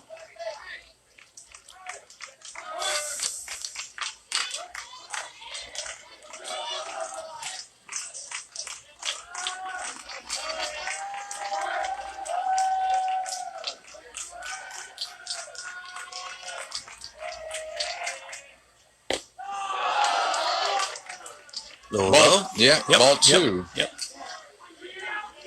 And Seek loses his hat again. There's the good pitch to run on. A little hit and run action. Runner on first.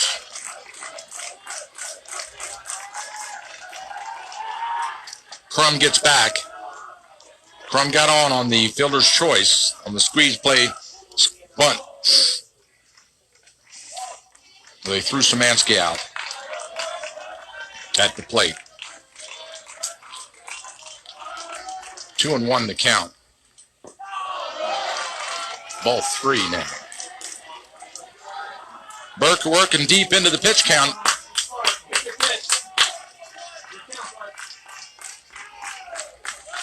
Infield in.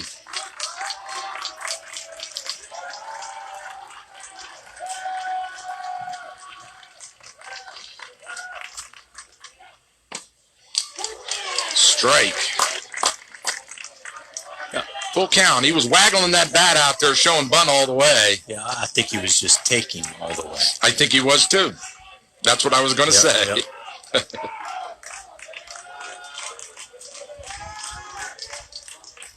Throw to first. He's back. I don't know why he's bothering when the first guy's doesn't have that much of a lead. No. I mean, he's not even having to dive back. He's got a one-step lead. With the full count and 2 outs, you're expecting him to take off. And if he just goes a little too soon. Swing! Oh, we got a piece of it. If he just goes a little Rightfully too soon. so. But actually, Connor is kind of leaning back towards first on every delivery. He's not picking up the read of the lead foot for our left-handed pitcher.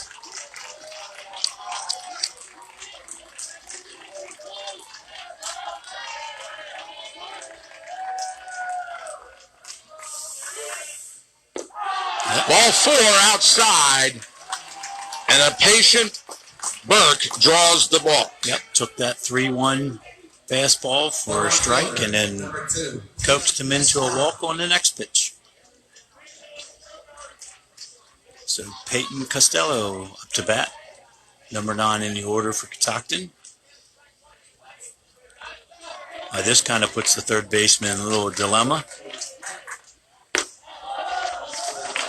We'll see if Peyton has a bunt for a hit idea by pushing it up to third, because third wants to stay back and control the base with the runners on first and second base.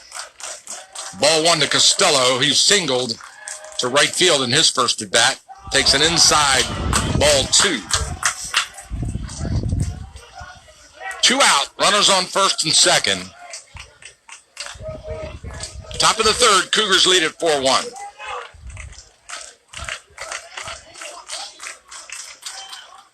High changeup. He looks like he's getting tired. Yeah, I think he's losing his stuff. Everything's kind of a little off right now. trying to find a pitch he can throw for a strike consistently. Costello steps out.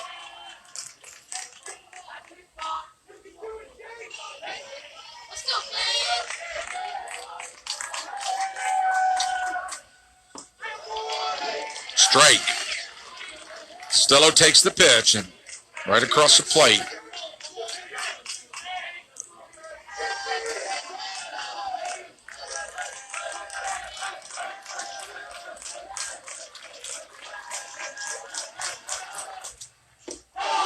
High, ball 4, and he loads the bases. That'll bring the coach out of the dugout. Time out on the field.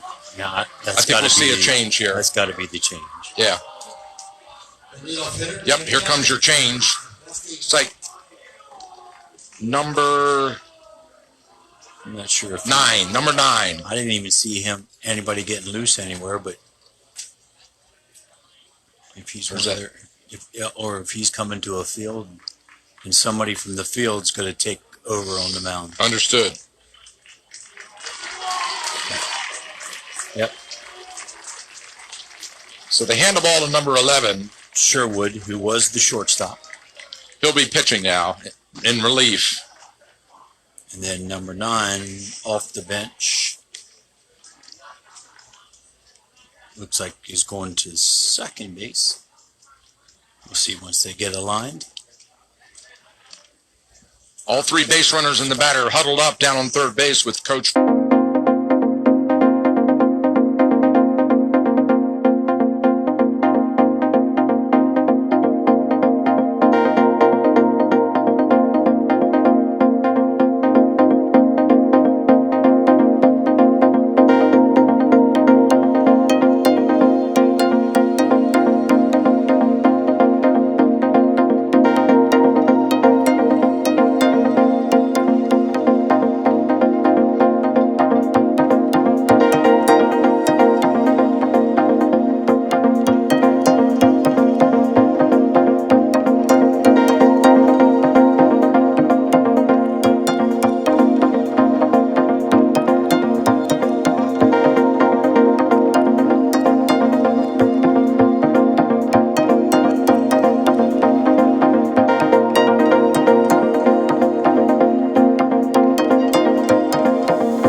So Sherwood moves from shortstop to pitcher.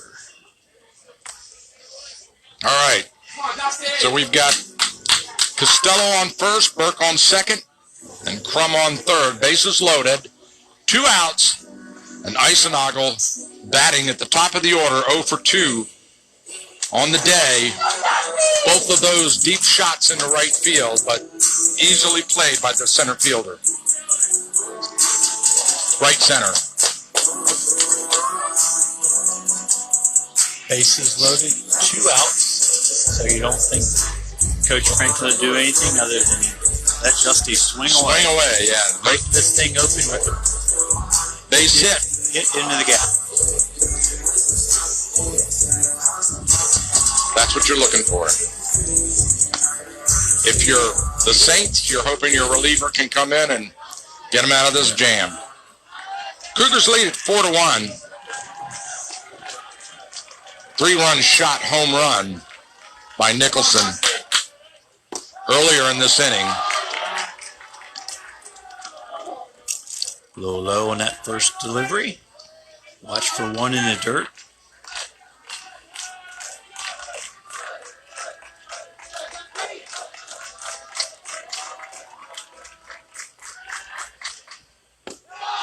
Ball outside.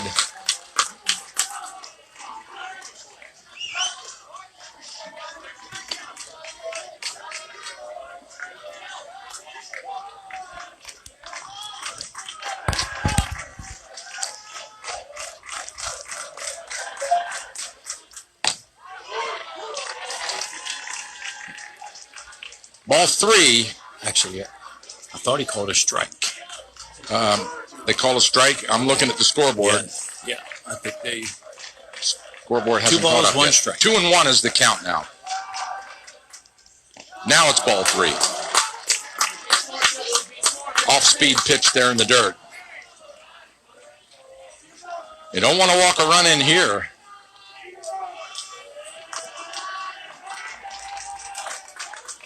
The man that started this inning off is on deck. Heading into the meat of the Cougars' order here. Third base takes it easy. Throw to first, and they got him. So that's it, ladies and gentlemen. There's 3 runs on 4 hits and no errors. As Eisenagel grounds out for the last out of the inning, and we move to the bottom of the third, where the Saints will come to the plate batting Gow, Diat, Sherwood, and Baum. Cougars leading it 4-1 here in the 1A State Baseball Championship. We'll be right back.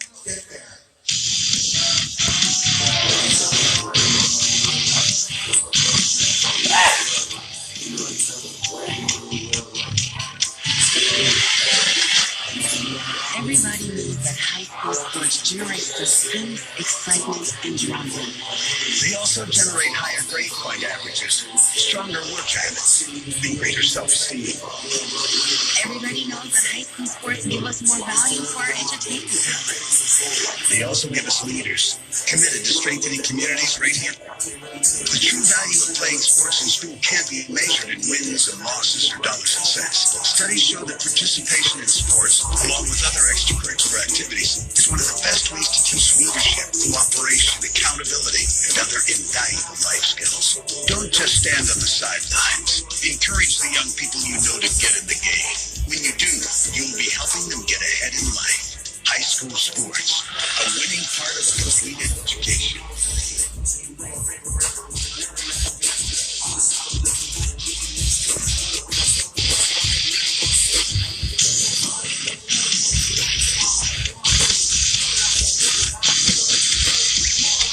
All right, we're back as we move to the bottom of the third inning, and the Cougars with a 4-1 lead off the bat of Nicholson. A 3-run shot over the left field fence to take a 4-1 lead. And he knocked Seek out of the game.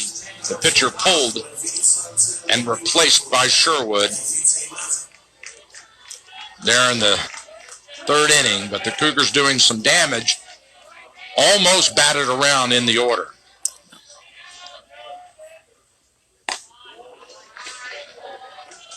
Defensively, Catoctin swapped, moved Bryson to third base and Logan from third base to second base.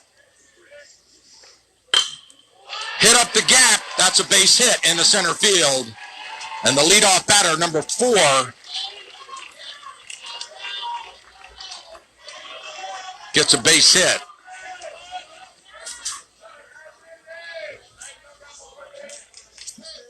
Chandler Diet, number 6. Chandler Diet. He's the second base. Actually, center fielder. Center fielder, right. So a single for Diet, and that brings Sherwood to the plate.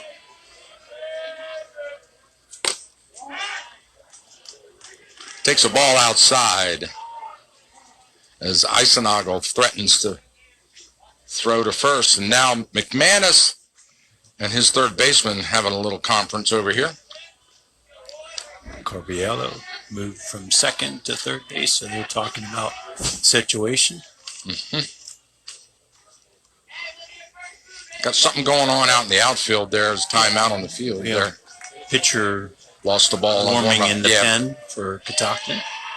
Here we go. That's hit into center field. The center fielder's got to get on his horse and run in, and he makes the catch on the run. Connor Crum played that one well right off the bat. Got a good jump.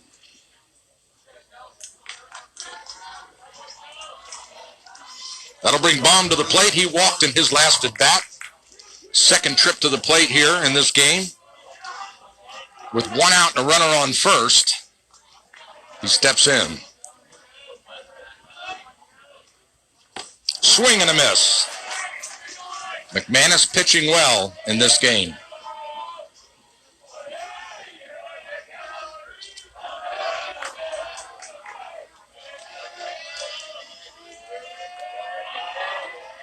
There goes the runner, throw down to second.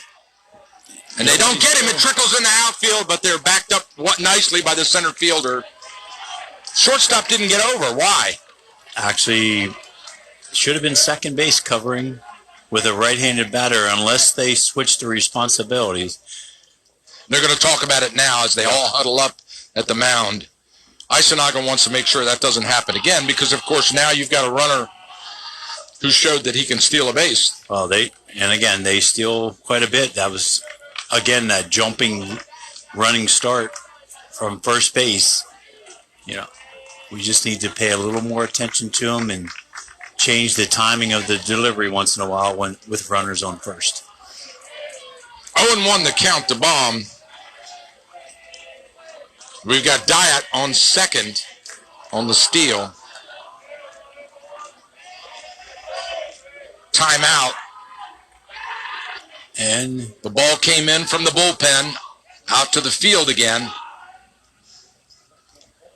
And time is resumed.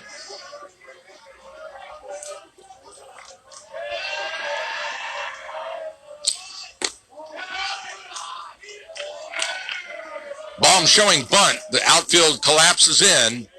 He pulls his bat back and it's a ball. 1-1 the count.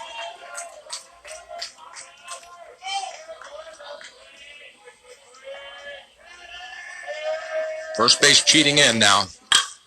Hit well up the middle. That's a base hit into the center field. The runner turns. He's coming home. Here's the throw. It's cut off.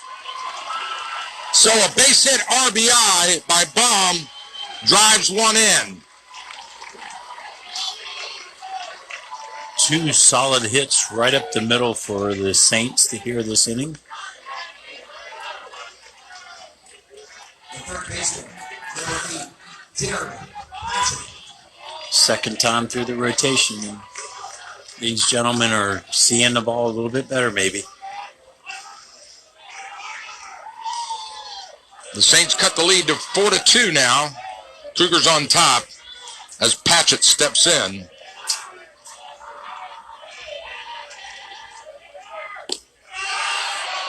Ball one to the third baseman, who's 0 for 1 on the afternoon.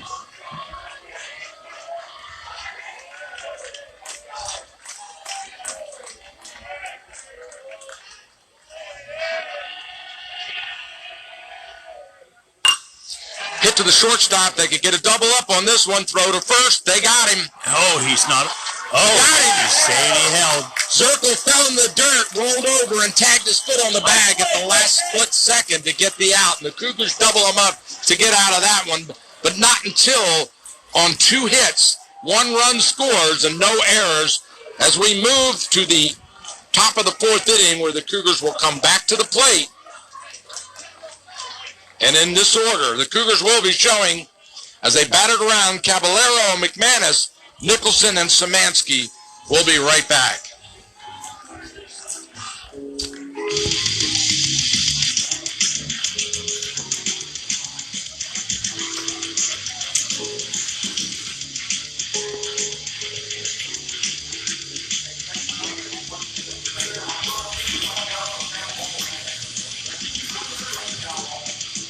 Gettysburg Auto Auction is experiencing another record sales year and needs additional inventory and buyers for this Thursday night sale. If you are a new or used car dealer and are tired of the expense and hassle of those huge dealer auctions, it may be time to try this little public auction where prices match the big guys and expenses are 50% less. Gettysburg Auto Auction still has the lowest fees of any auction and the highest customer satisfaction record possible. Couple those with our exclusive Bid Drive Buy program, where you get to drive your car before you buy it. And Leftover Fridays, where you can drive any vehicle and buy it on the spot. Gettysburg Auto Auction Auction is a totally unique auto auction. Gettysburg Auto Auction is located at the Steinway exit on Route 15, just north of the Maryland line. For a sampling of inventory and policy guidelines, go to GettyAuto.com. Gettysburg Auto Auction, the little auction looking for full and part-time employees.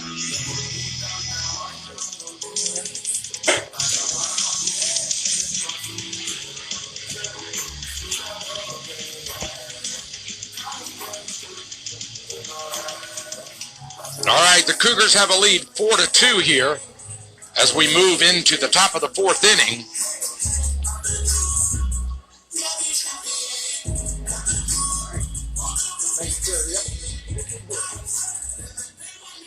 Number 22, Caballero will lead off for the Cougars.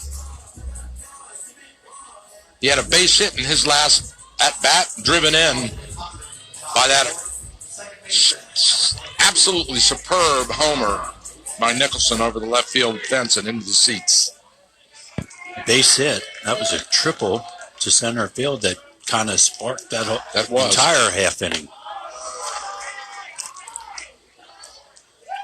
High, weird curveball for a ball one from Sherwood.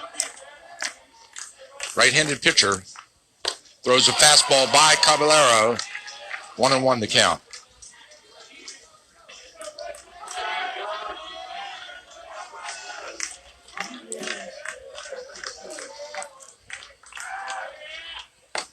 Yep. Curveball got him. Nice. Had him backing out of the box. It looked so good. They call it a ball. They got to take that ball up on the board again. It's 1-2 is the count. That one, base hit into right field, right down the line. It's going to go for 2 bases. He turns and runs into second. And it's out of play now. So they'll stand up double. Lead off for Caballero. Great patience at the plate. Just waited on that outside pitch and flipped it down the right field line. Stand up, ground rule double.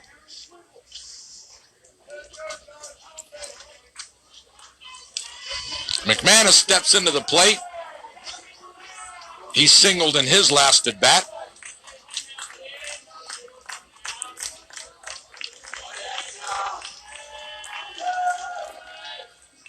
Swing and a miss, and he went after that one.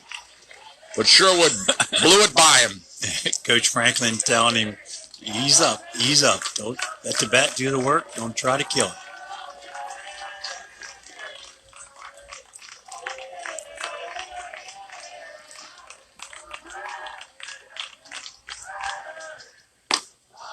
Fastball caught the edge of the strike zone for a called strike. 0-2 the count now. Sherwood got a little breathing room here to work with it.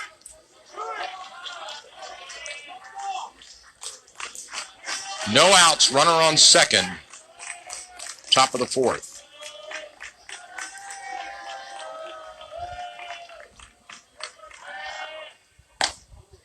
Ball outside.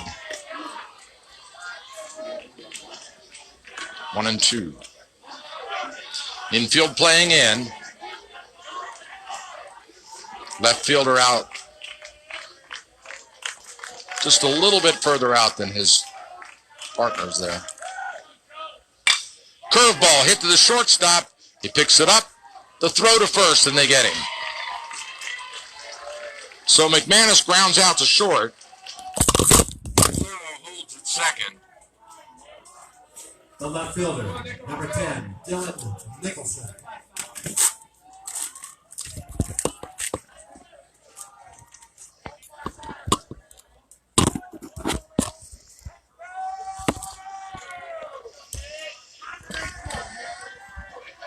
Apologize to all of our video viewers. Our video camera just fell out. How did that happen? All right, we're back in action here. 1 hour and 50 minutes into the broadcast.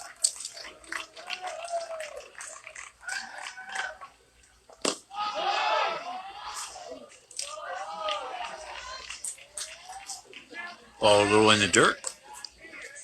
Scooped by the St. Michael's catcher. No advance by the runner.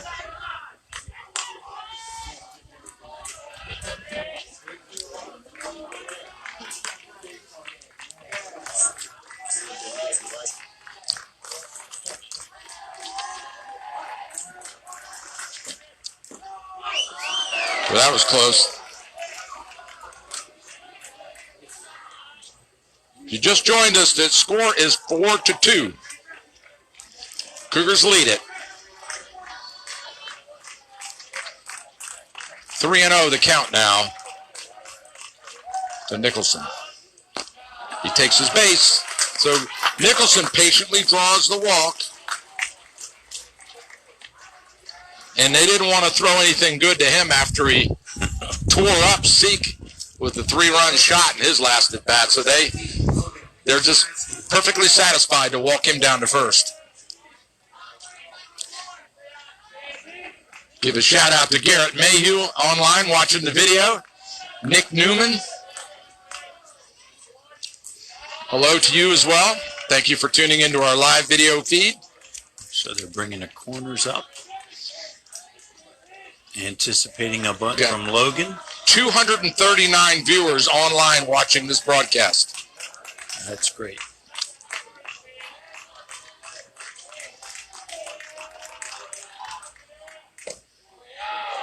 Fastball outside. Ball one to Szymanski. Szymanski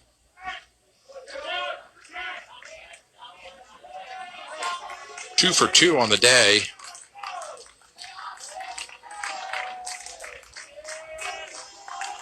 Steps out of the box.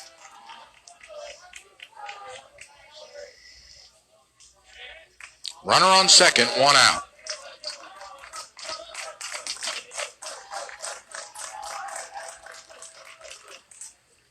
Curveball straight. He's got a nice one. It backs those right-handed batters out, doesn't it? Yep, starts it on their shoulder, their front shoulder, bends it down onto the plate.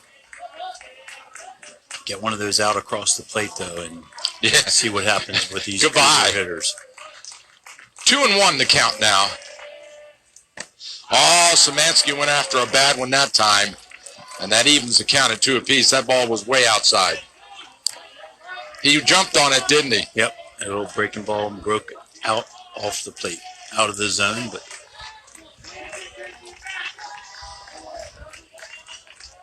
two-strike approach now by the Cougar hitters here. Slap this thing to right field. Fouled away. Szymanski stays alive in the count. Yeah, look how far in that right fielder is. Yeah, for the most part, they've been playing shallow. They've, had 3, well, the home run, nobody's catching, but 2 other ones get to the wall on them. Well, they're shallow now. Yep.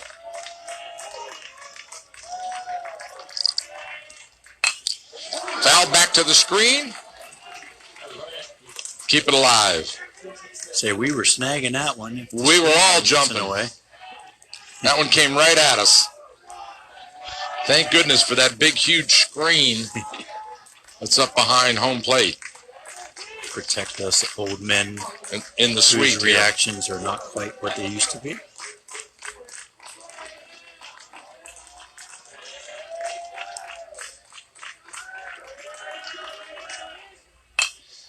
Again, same spot. We thought we were getting that one. Everybody, all of us rose up and got our catching gloves ready.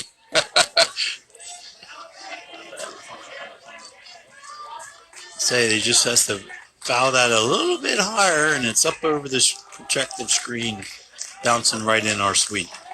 Szymanski working him deep into the count now.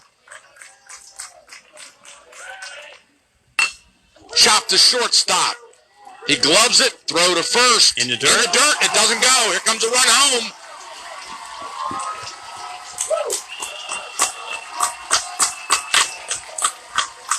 So Szymanski with the single. You mark that as an error, Coach? Yeah, I think you have to. A good throw has the batter runner for the out. The shortstop, number 7, Dylan Flick. First and third, see what Coach Franklin puts on here. Caballero comes in. Nicholson moves to third. They haven't Szymanski on first. put the score on the board yet to move it 5-2 Cougars here in the top of the fourth. Click steps up to the plate. He bunted out in his last at bat. Throw to first, not in time. Click 0 for 2 on the day. Wants to get something going here. The shortstop. Yeah, see if he can get the bunt down this time and advance the runners and even potentially score the run. There it is. There's the And bunt he did down it. the right side. Throw to first. They get him, and the run comes in. Yep. So they do it. The squeeze play works.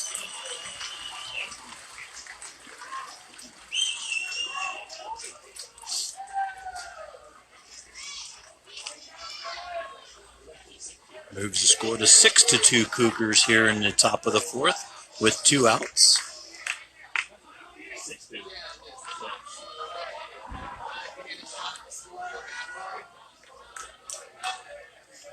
That'll bring Crum to the plate. Crum yet to get on in his state championship show. Takes a high off-speed pitch for ball 1. 2 outs. Yes. Runner on second. It's 2 outs and 6-2. They haven't updated the scoreboard yet.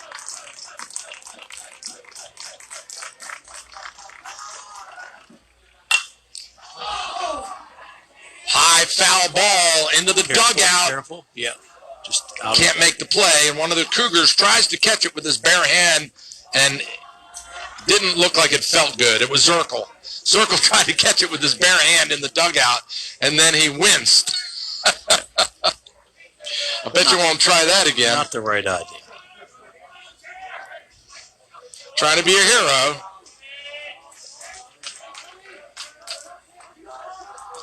One and one to count.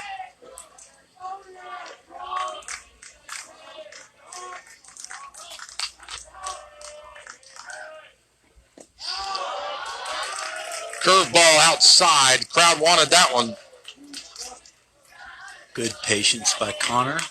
Let that curveball leak outside. I think our scoreboard operator is falling asleep. Gone to sleep, yeah.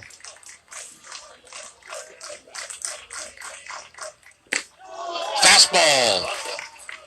Ball 3 to the batter. 6-2 is the score. Thank you, Chris Massaro, for letting everyone know.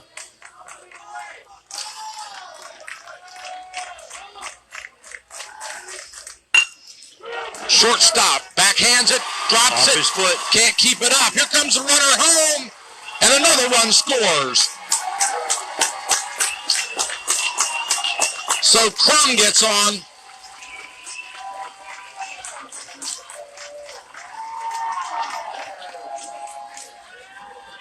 So the Szymanski brings it around. second baseman turned shortstop when shortstop went to pitcher. Sherwood having a rough inning this time.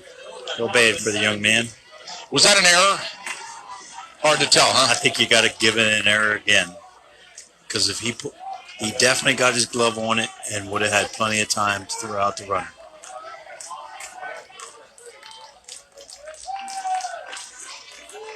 Designated hitter Burke takes a cut at it for a strike. Big rip. Burke walked in his last at bat, struck out to begin his day here at Regency Furniture Stadium. Runner on first. 2 outs. Cougars lead at 7-2. Throw to first, not in time. And they've updated the scoreboard. They're caught up with us. 72 Cougars, top of the fourth, 2 outs. Well, they haven't adjusted the outs yet. Curveball throw to first by the catcher. And Crum gets back. Safe. And now they've updated the outs.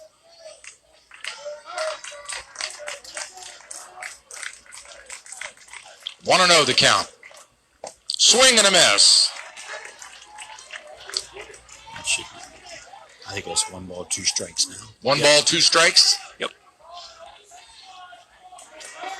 Somebody needs to take a mocha latte over there to the scoreboard guy. Wake him up. Let's see if Connor's going on this pitch. Throw to first, not in time, as they keep working on Connor Crum as he dusts his uniform off and takes a lead. Handcuffed into the gap, the first baseman tosses it to the pitcher. He just barely gets on the bag. That's 3. That's 3. Even though, yeah. All right. So Burt goes down on the ground out to end the inning, but not until the Cougars do some more damage as they bring 3 runs across on 3 hits.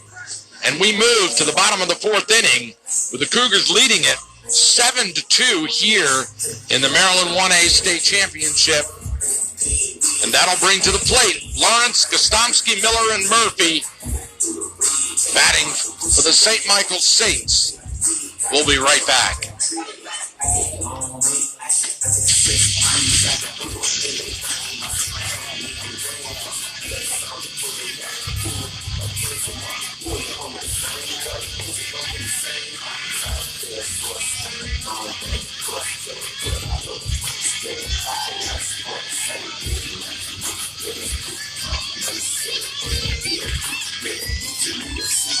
Cool 1450 AM, WTHU, where Frederick County High School sports and the greatest hits of all time come to play.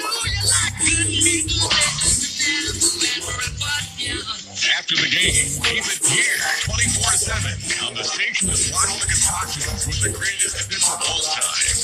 Cool 1450 AM, WTHU, and online anytime at WTHU.org.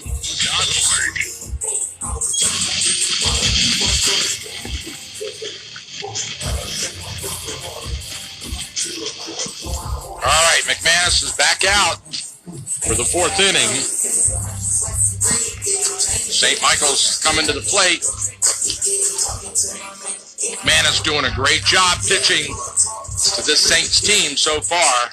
Has only given up 2 runs.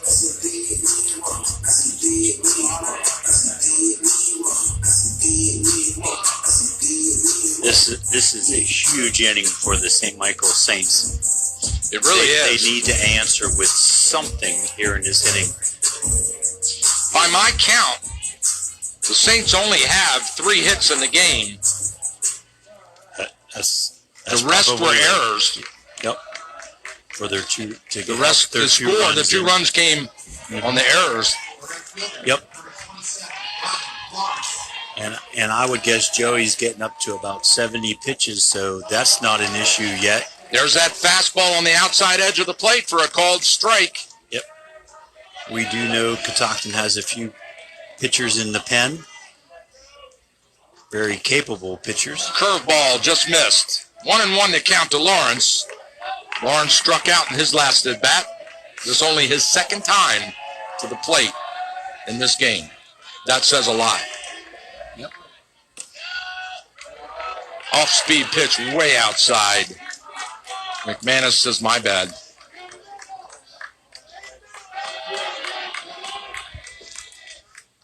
Swing and a miss, and he blew one by him. Still got the velocity, Joey does.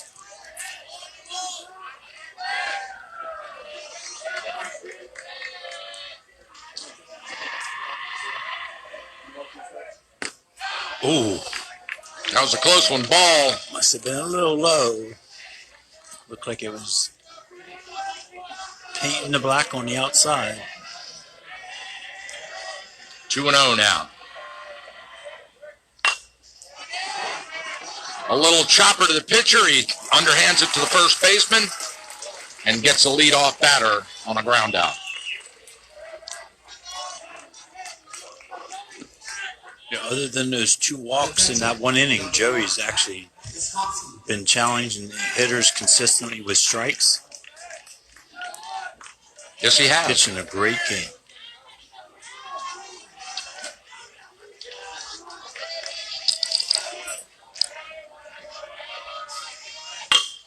Well hit up the middle. Can't get to it. It squibbles through and into center field for a base hit. Third hit on bouncers right up the middle for the Saints.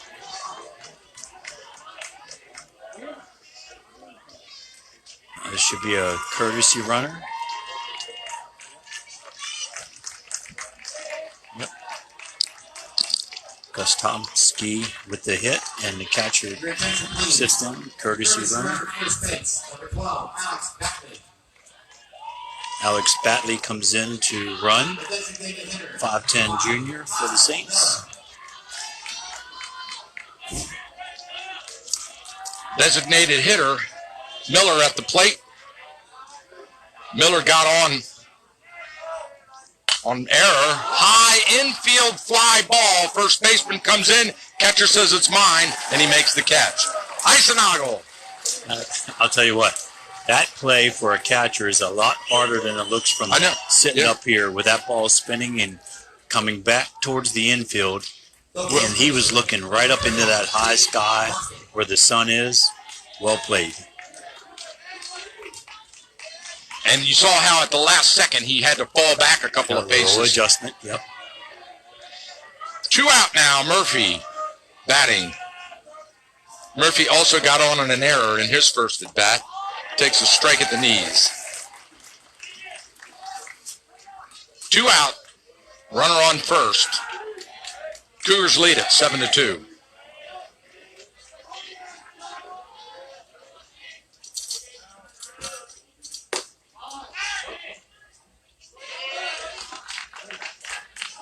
Eisenagel fakes the throw to first. The runner has to dive back. No throw. But they're keeping him honest out there on first base, Coach.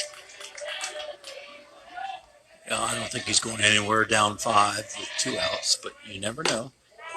Check swing ball.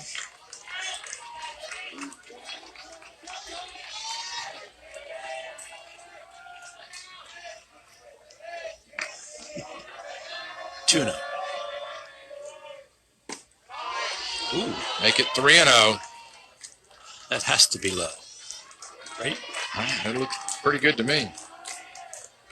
But we're looking down on the plate, so there's a little parallax from our view, so hard to tell.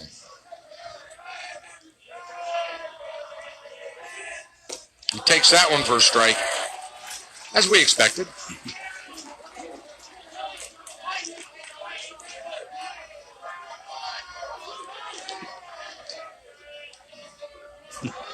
Three and one the count. Oh, beautiful hit. And Zirkle made a fantastic stop at first base on a backhander. That was a great defensive play, and the team comes out.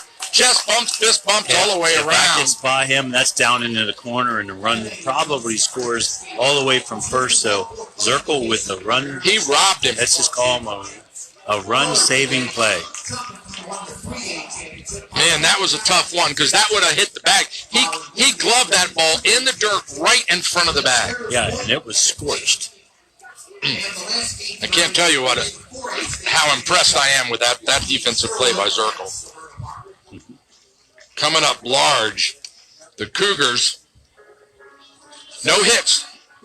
Excuse me, 1 hit, no runs, and no errors as we move to the bottom of the 4th inning. Actually, we're rolling to the 5th, Michael. Top of the 5th. Thank you. I'm getting tired out here, too. I need a mocha latte myself. Thank you. Keep me straight here. Top of the 5th inning. And we'll see, coming to the plate now, I have Costello. Is that right? I did not mark that one, okay, so I'm going to trust you. I've got Costello, Eisenagel, Caballero, and McManus batting for the Cougars here in the top of the 5th. The Cougars with a substantial 7-2 lead here on what they've done all season and definitely during the playoffs, and that's the good pitching and solid hitting. And as you said, you take an early lead and maintain it. Boy, not behind once in this game, not behind once in the entire playoffs. 6-game playoff series. So They were tied a couple of times, but they never fell behind in a 6-game series, yes. Very, very impressive. That is something that you can't, that you don't see when you look at in the scorebooks. Right. So you're exactly right. Peyton leading off the top of the 5th. Costello got on in his last at bat. Calls time. They're looking for the bunt now as the third baseman comes way in. Costello with that bat out over the plate. Pulls it back and takes a ball. Infield moves way in, so they don't expect Peyton with a lot of power. But just slap out a little ground ball, roll through the infield. Fouled away into the screen. Evens the count at 1 apiece.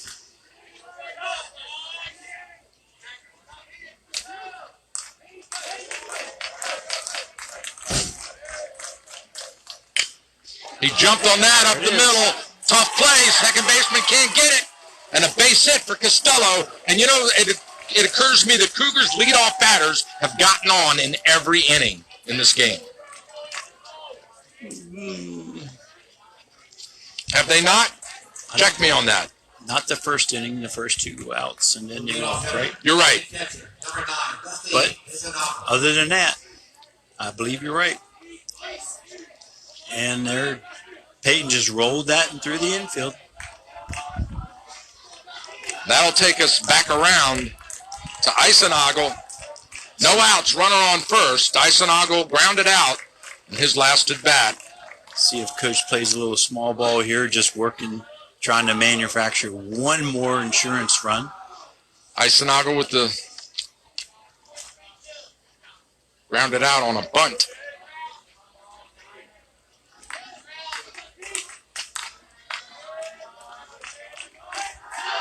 Throw to first. Costello's back.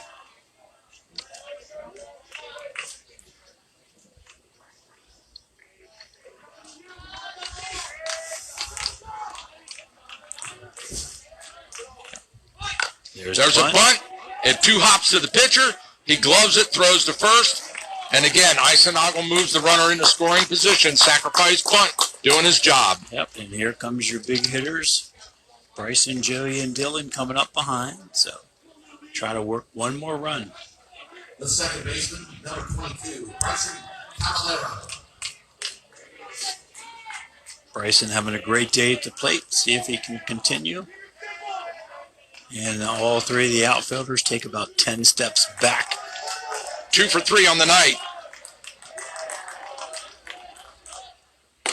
Curveball strike.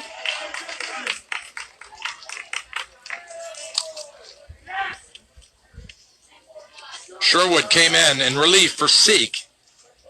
The freshman phenom. The Cougars knocked him out of the game early. Sherwood going the distance here. In the dirt outside, the runner holds. Good play by I can't say it. Gostomski to keep the ball in front of him.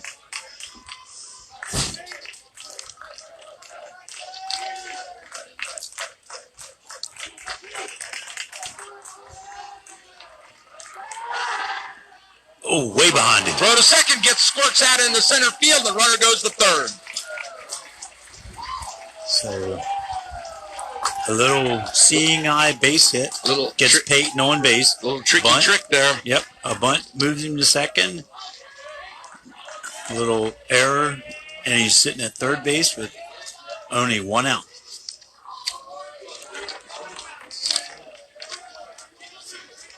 Or a fly ball or anything rolls him in.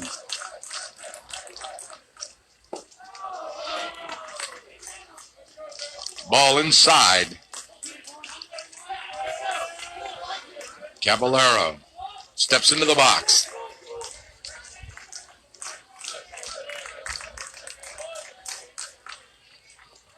In the dirt. Great block. I like the way the umpire cleaned off the plate with his foot that time.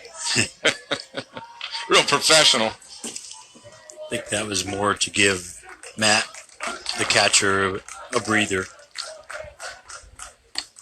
Fastball straight, right down the groove. Yep. That was his pitch right there. Caballero. Call from unknown name. 1 out, runner on third.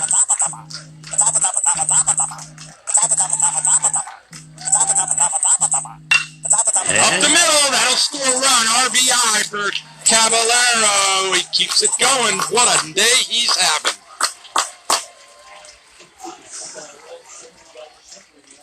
Costello comes across, and the Cougars have an 8-2 lead. And that's what you call manufacturing a run.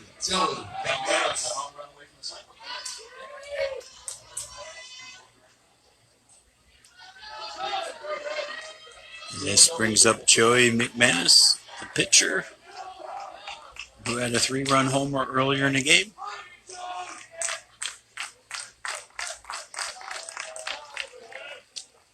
Swing and a miss. 1 out, runner on first. McManus at the plate.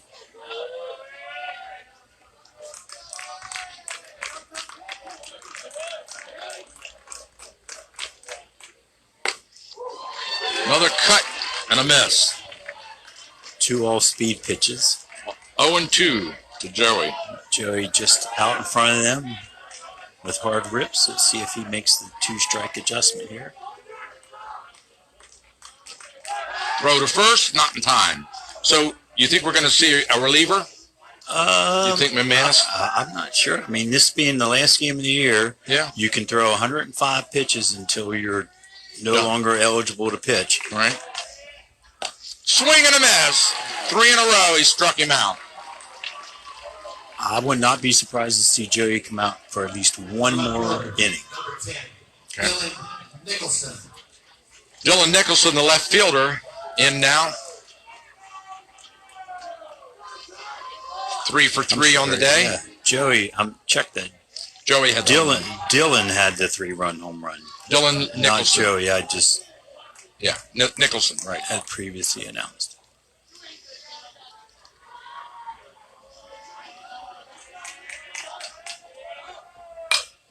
Fouled away and out of play. 0-1 the count to Nicholson. Runner on first, 2 out.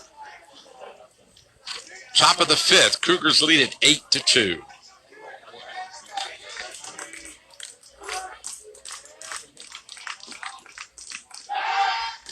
Throw to first, not in time.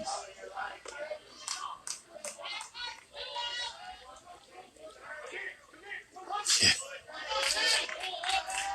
Caballero on first.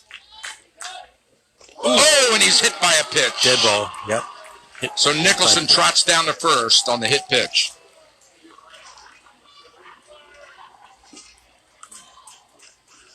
That'll move Caballero down to second. The third baseman, number 17, Logan Saransky.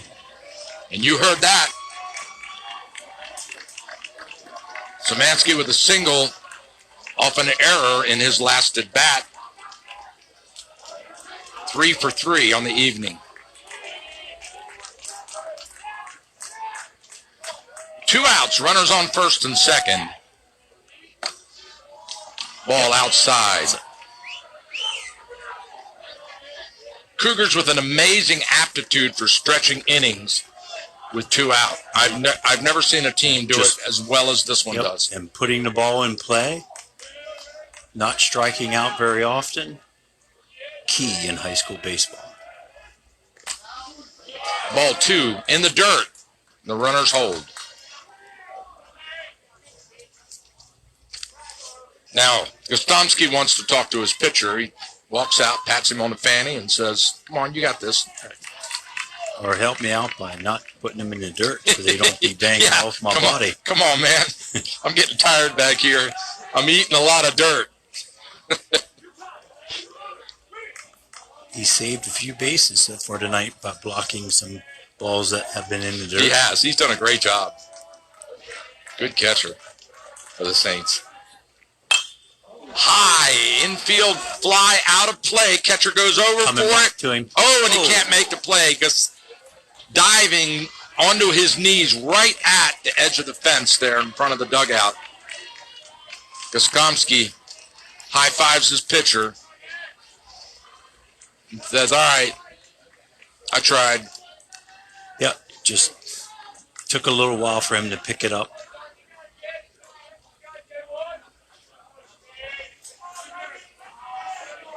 I think he hurt his right hand on that a bit, too. He's shaking that right hand.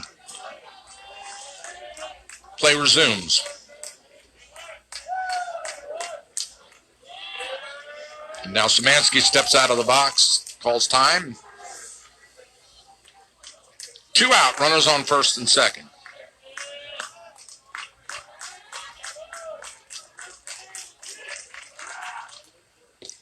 Way outside.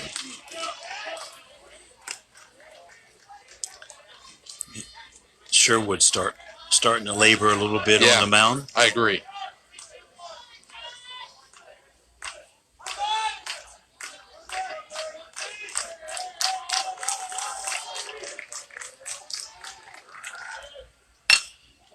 Shot down the third baseline and out of play.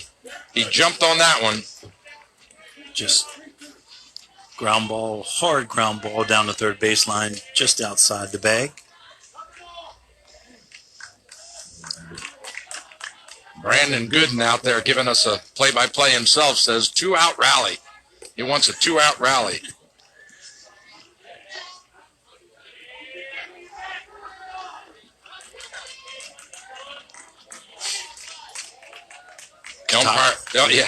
Catoctin has had a number of at-bats that have gone 5, 6, 7, 8 pitches. Mm-hmm. That's key in playoffs. High infield fly. Someone's got to be able to get this one. The catcher goes over for it. Pitcher calls him off and makes the catch to end the inning. But not until the Cougars do some more damage.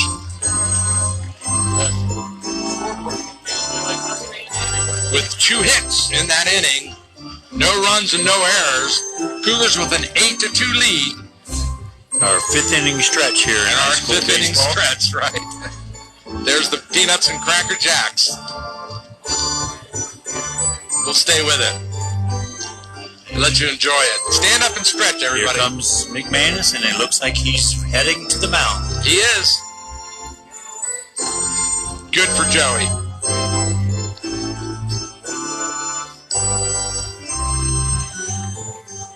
Yep. Take this opportunity to thank our sponsors for making this game possible. Blades and Fades Grooming Lounge, Center of Life Chiropractic, and Gettysburg Auto Auction. Thank you for sponsoring this game and making it possible for all our wonderful Catoctin and St. Michael's fans to watch this live video feed and hear this game on the radio on 1450 AM. I want to also thank Jason Bursick and all the crew down at MPSSAA who do a marvelous job in these playoffs year after year for giving us this opportunity to broadcast this game and bring it to our fans. Thank you. Thank you.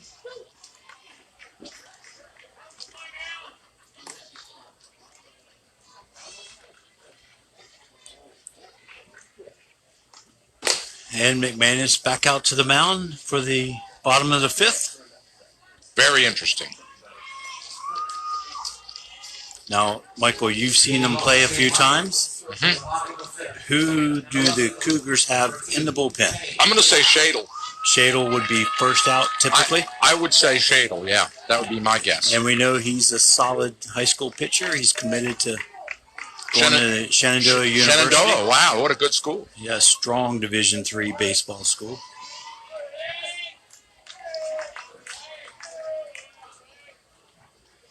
All right.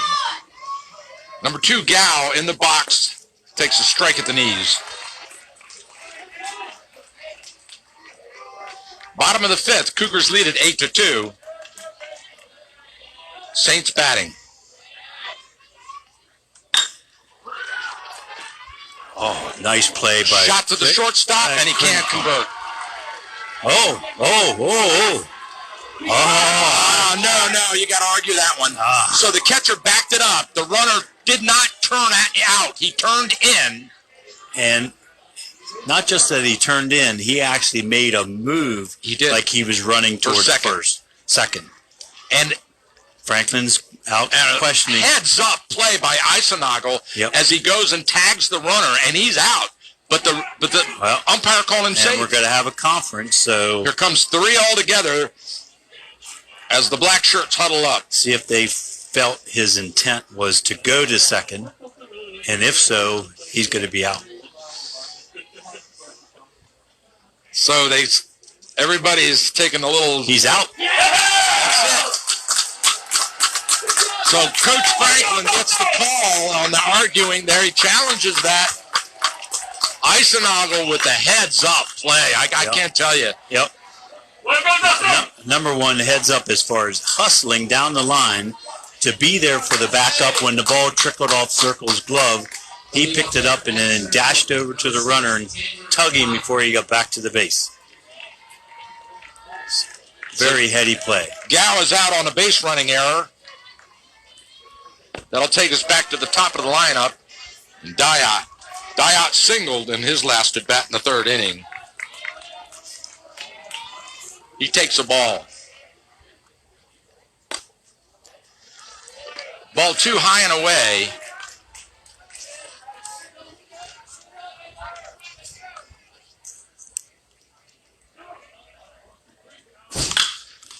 Chop to the 3rd baseman. He gloves it. Throw to first. It's a low one. Zirkel can't get it, and he's safe. So that one was in the dirt, and Zirkel can't come up with it. So the runner is safe. Little skip from the 3rd baseman, and Zirkel was able to block it, but not come up with it clean as he stretched and tried to get control of the ball before the runner got there. Just could not make the play. And that one scored a single.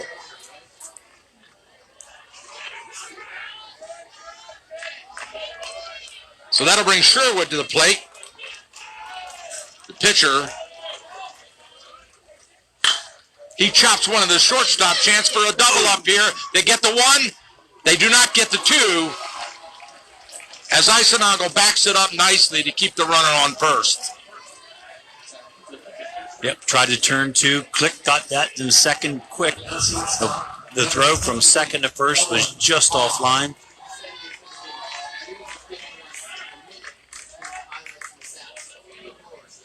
Zirkel getting beat up here a little bit at first base this inning by the balls bouncing, but the result is an out at second, so there's 2 outs. So we call that Sherwood gets on with the fielder's choice, and that brings Baum to the plate. Baum got a single, 2 for 2 on the afternoon. Yep. Sharp grounder up the middle, last at bat. Curveballs. Ooh, ball 1. I thought that was in there.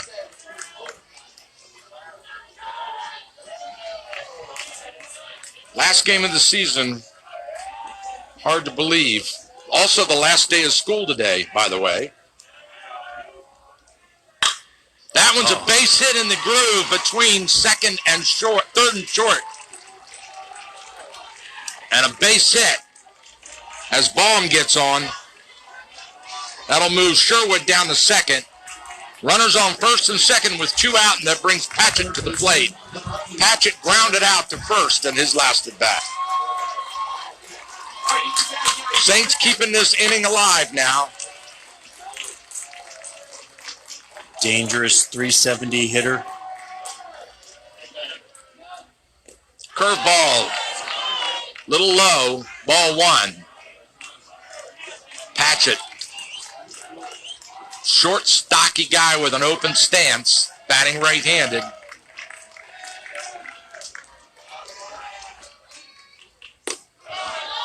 High changeup. Ball 2 to Patchett.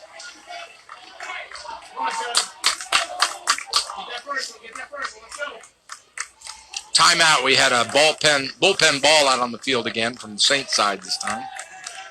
Now we have time in. Play will resume.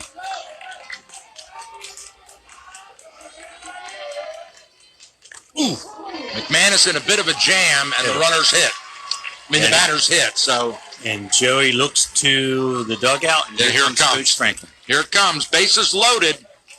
2 out, and we're going to see. And McManus doesn't like it, but it's the right decision. So Zirkle coming in relief. Not Shadle as we thought.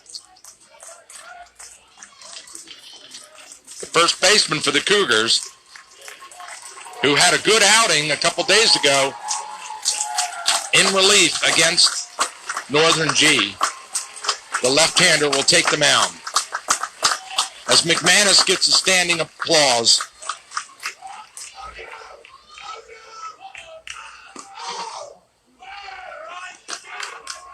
And Zirkle warms up. Coach Franklin makes the change to the umpire. And this is going to be a couple changes when it comes to the batting order because Zirkle was being DH for, so actually nothing may change if... That's what I was going to say. I think if McManus stays in the game, which it looks like he's going to. McManus on first? I can't tell right yet. I think that's what they're going to do. Interesting. He brings in lefty Zirkle for the versus the right-handed batter. Yeah.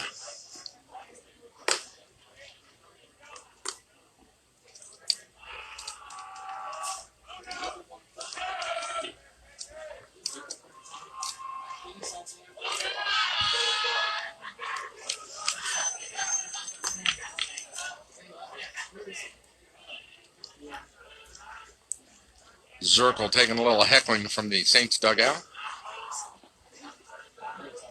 Staying with it. Coach Franklin on the mound with him, watching him warm up, talking to his team.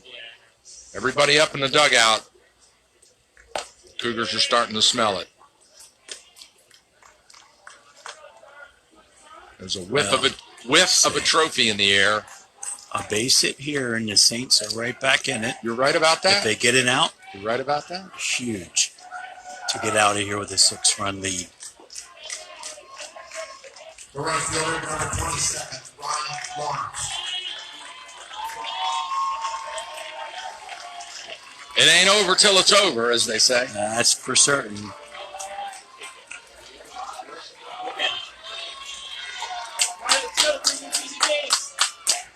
So it looks like McManus goes to third. Actually, McManus is at first. You were right. He's at first? Okay. Yep. He and Caballero look so much alike. And they're 22 and 23. It's hard to tell them apart. All right, batting right-handed. The right fielder, Lawrence, swings and tips it back to the screen. In his first at bat against Zirkle. He's 0 for 2 on the afternoon. Struck out and grounded out. 2 outs, bases loaded. Bottom of the 5th. Cougars lead at 8-2. Handcuff back to the screen. 0-2. Zirkle out in front. Snuck that one in on his hands. Tied him up a little bit. See if he goes right after him or kind of baits him a little bit. I think it's you're going to get a little off-speed stuff right here. 2 strikes. Ooh, he hummed it in there. Low, fastball. Ball 1.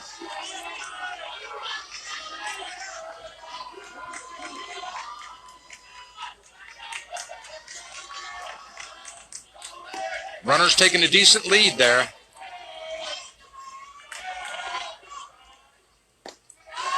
Whoa. Real low. Real close on that one. 2-2 the count. 2 out. 2 balls, 2 strikes. Bases jammed here in the bottom of the 5th. Ground ball up the middle. Click. Loves it. Flips. And it's out. And Zirkle pitches him out of a jam by keeping the ball on the ground. Yep. Nice play at shortstop. Dylan clicked on that grounder. Yeah, and he almost got screened out by the umpire there. Right. The umpire almost got hit by it. So they pitch their way out of that jam as Lawrence grounds out to the shortstop. And they strand 3 runners in the bottom of the 5th. On 1 hit, no runs, and no errors. And we'll move now to the top of the 6th inning where the Cougars are going to bring to the plate Szymanski, Click, Crum, and Burke. And we'll be right back.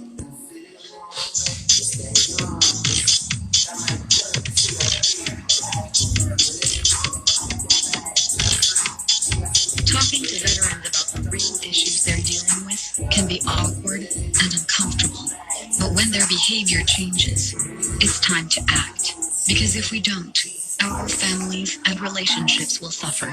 Listen to the veterans in your life and show you care. It matters.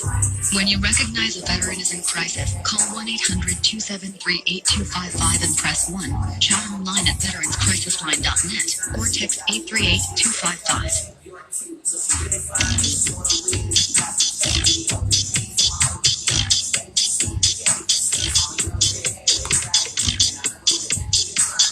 All right, we're back with you here at Regency Furniture Stadium, where the Cougars will come to the plate here on the top of the 6th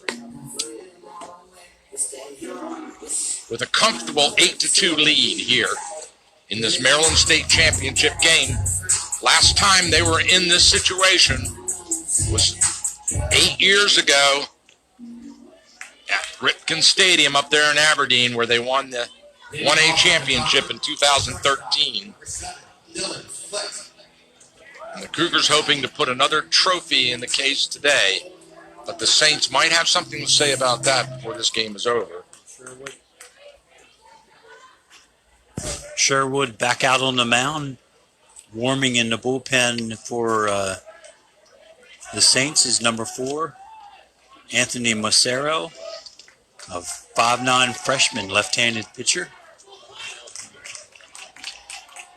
And we're ready.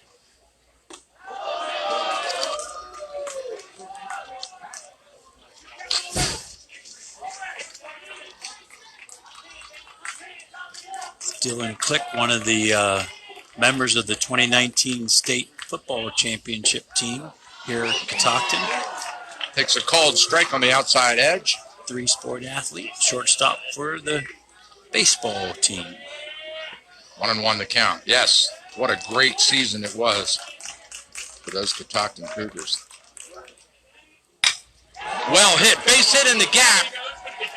Oh, he made a fabulous catch on the run. I thought that was going to drop, but it kind of hung up there a little bit. It hung a little bit, and Tagout raced into the left center gap and ran up under that ball to take away that hit from Dylan.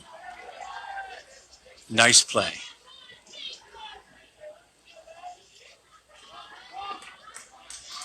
That'll bring Crum to the plate. Crum got on an error in his last at bat. 2 for 3 on the afternoon.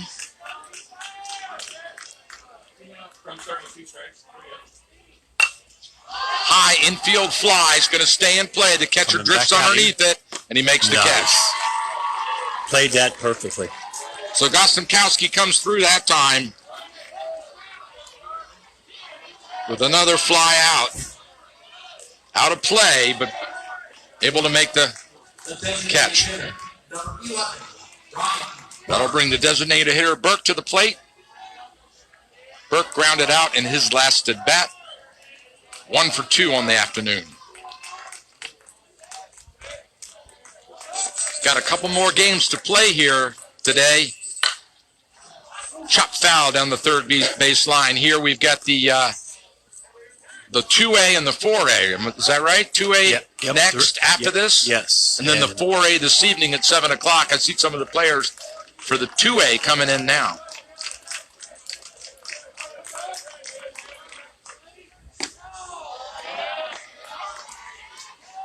Just a little low. Burke takes one for a ball.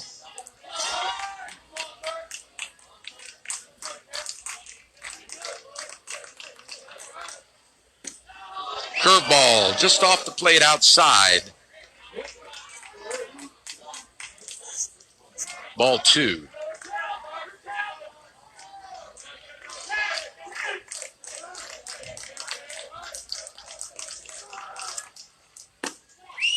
Strike, nicked the outside edge of that fastball in the strike zone. Got him looking. 2 outs, 2-1 the count to Burke.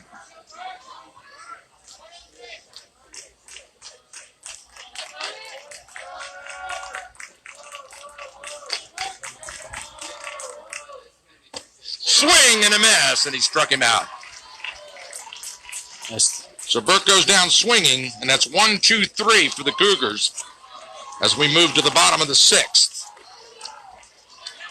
where the Saints will bring Gostomski, Miller, Murphy, and Gow to the plate. We'll be right back after this break.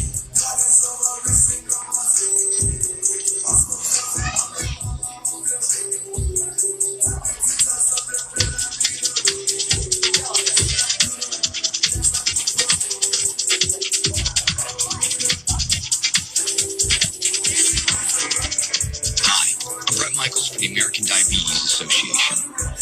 Diabetes is a constant battle. I know. I've had it since I was 6 years old. A lot of people don't consider it deadly, but diabetes kills more Americans each year than breast cancer and AIDS combined. Please join me in the movement to stop diabetes. Help us raise awareness and find a cure. Share, act, learn, and give at StopDiabetes.com.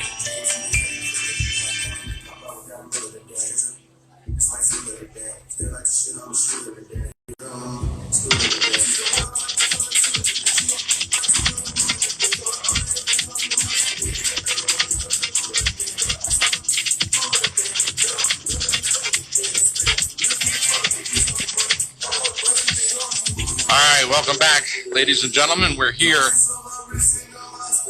in the bottom of the 6th inning. St. Michael's coming to the plate. 2 more at-bats for their team, staring at a 6-run deficit. J.J. Zirkle back on the mound. Senior left-hander trying to close this one out.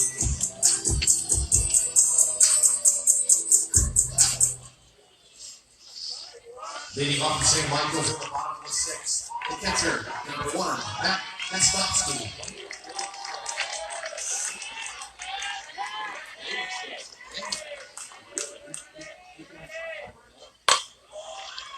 Chop to the first baseman. He backhands it, steps on the bag.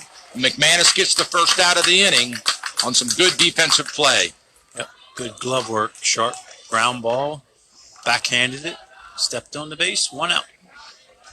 The designated hitter, number 5, Kyle Miller.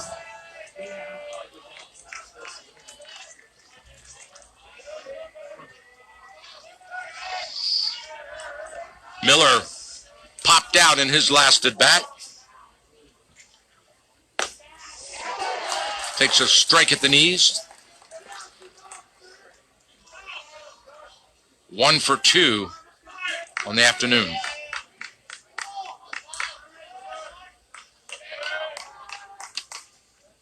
Oh, he's hit.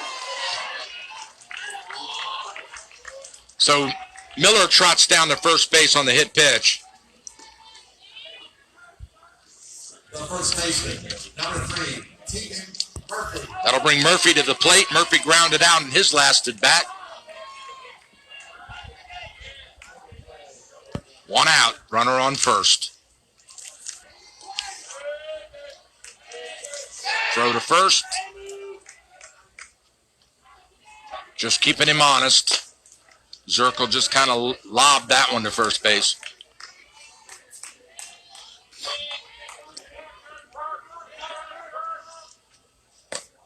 Strike, fastball right across the letters.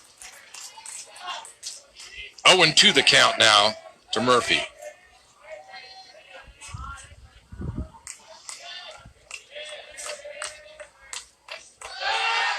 Ooh, throw back to first, gets away from McManus. The runner goes down to second. He picks it up to throw. Not in time.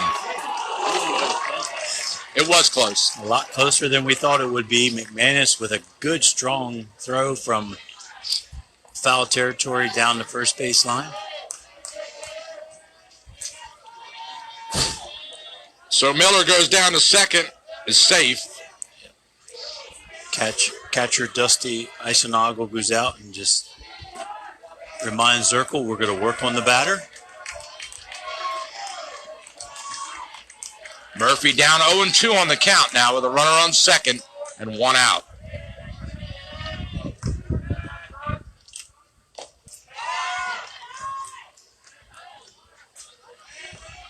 Low, ball one.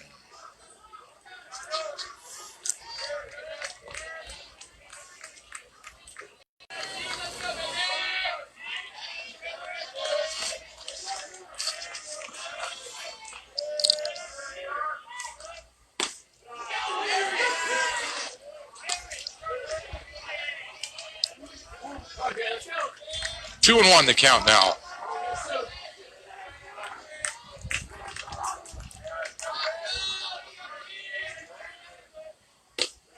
Ball three outside.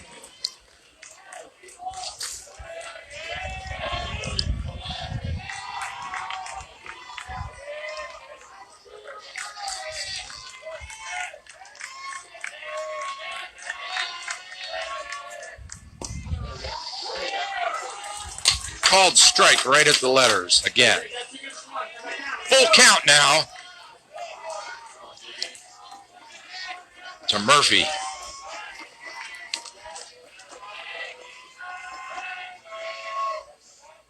Swing and a miss, and he struck him out. Goes upstairs with a fastball and gets it past him for the swinging strike. Two outs. Runner on second, and Gal steps into the plate. Gal grounded out to first in his last at bat. 0 for 1 on the day. Swing and a miss. Gal at the bottom of the order.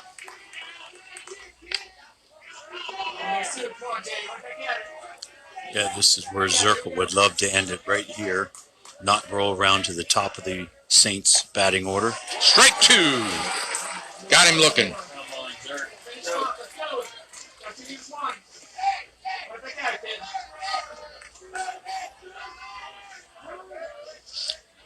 Gal steps out of the box, calls time.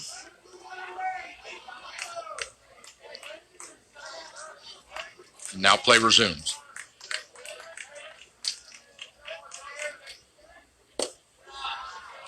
Just outside. Ball one. Two out. Runner on second. Gal facing a 1-2 count now. Swing and a miss. He struck him out to end the inning. Back-to-back strikeouts from Zirkle, and that's what you expect from a relief pitcher. Oh, he's going right after him. You know, staying ahead on the pitch count, changing speeds. He's also changing eye level up and down. He's really challenging these hitters inside, even though he's doesn't appear to be as fast as McManus with his fastball.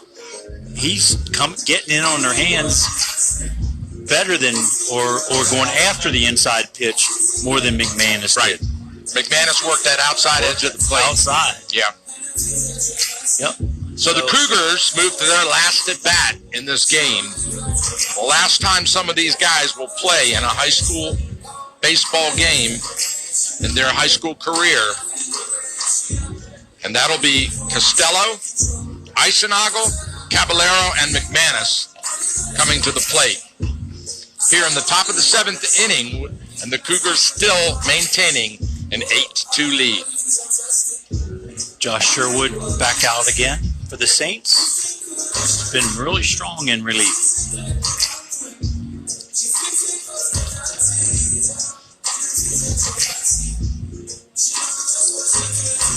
No one down forming in either bullpen.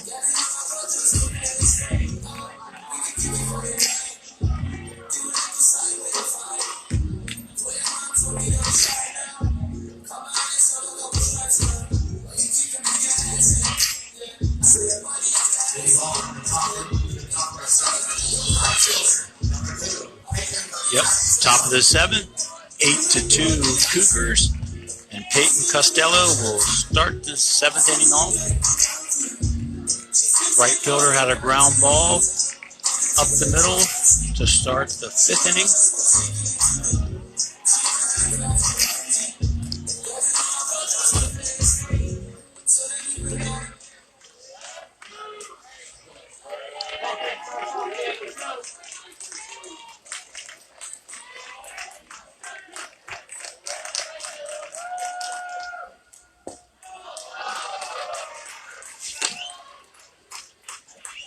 Ball one. Yep, and again, the outfielders Castello sneak in. Third baseman sneaks in, take away the bunt. Called strike, evens the count at 1 apiece.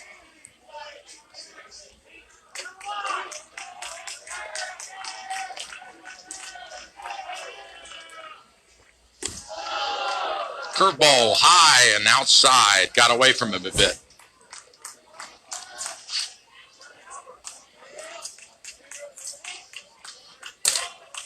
Two and 1 the count to Costello. Chop foul, evens it 2 apiece. Costello with that batting left-hander with that choked up, way choked up on that bat. Steps in. Just a really controlled swing at the plate. Looking to create. And now Sherwood wants to talk to Gostomski, not sure why. Maybe a signal, maybe a little mix-up confusion on the signal. Well, the coach is calling pitches from the side. So if the pitcher's shaking them off, that means he's kind of shaking the coach off. So I'm not sure. We don't want to go there, do we? Yeah. All right, back in action here. Here we go. Curveball way outside again. Gostomski coming out of his crouch has to stand up and walk all the way into the right-handed batter's box to make that catch. Tip foul into the glove. Full count. Peyton staying alive, fouling off that high fastball. Base hit into the gap in between left and center. A one-hopper, and they throw it in. And Costello, just again, another leadoff batter for the Cougars, gets on. And it's that solid two-strike approach at the plate. He just took that ball and just kind of lofted it out to left field. As a left-handed batter, just a little smack with the bat. So we had this exact scenario in the 5th inning, and Coach Franklin manufactured the run by bunting Peyton over. And Eisenagel, again at the plate, he's been their sacrifice bunter all day, and he showed bunt again. Gostomski pulled it down, wanted to throw to first, but dropped it. Now, Eisenagel looking down the coach, gets the signal, looks at his wristband, checks it, and he's ready.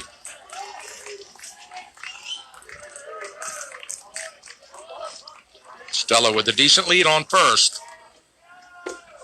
Curveball throw to first, not in time. That's a dangerous throw. First baseman can't handle it. It pops out in front of him. But the runner holds. Murphy got down and blocked that. Otherwise, that's rolling down into the corner. And it could be Peyton on third.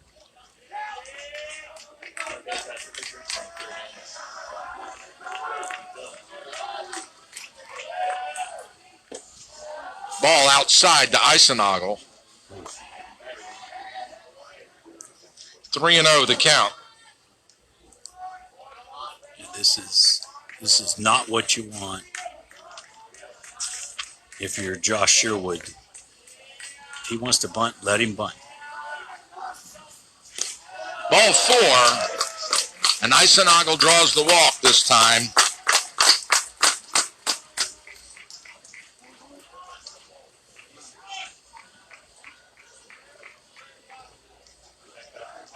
As Costello trots down to second, Caballero steps into the plate.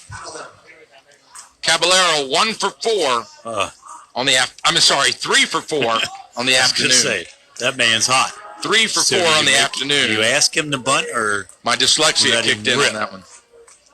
Yeah, do you ask him to bunt? Let's see. In the dirt. He did square.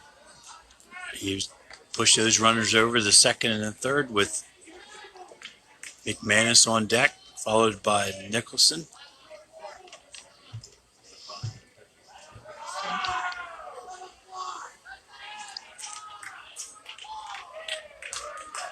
No outs. Runners on first and second.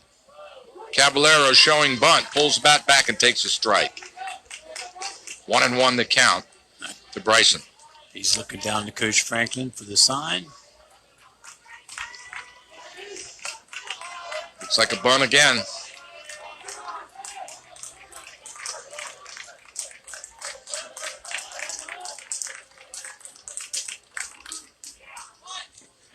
He goes for the bunt. Yep.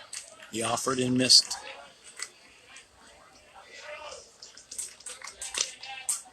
One and two now. Caballero will be swinging away on this now.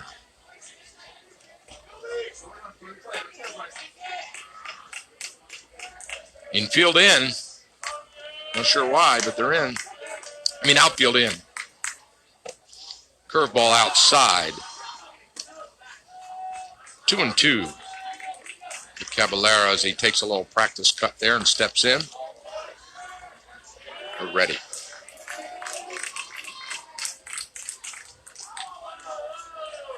Timeout.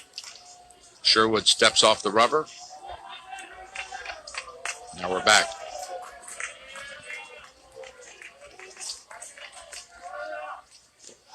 Way outside and in the dirt.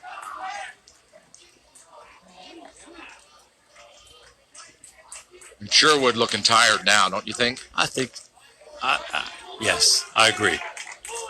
They did have someone warming in the pen. I don't know how much longer they can stick with him.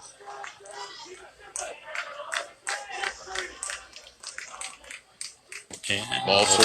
He loads the bases up with no outs. Catoctin looking to put this out of reach. That'll bring McManus strolling to the plate, who struck out in his last at bat, but he is 2 for 4 on the afternoon with a walk and a single in the first and third. He's got bases loaded and no out.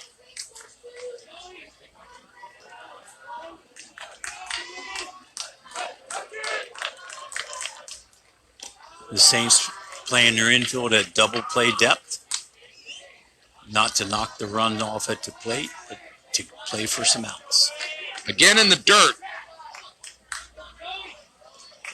1-0 the count.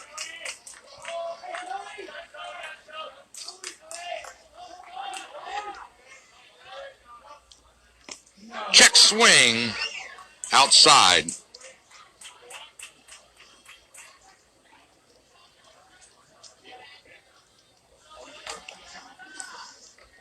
Josh looking towards the third base dugout.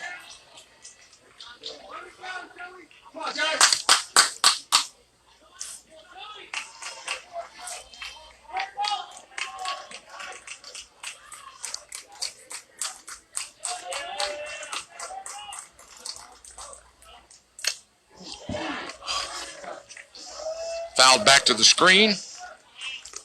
Right off the fingers on the inside of his wrists.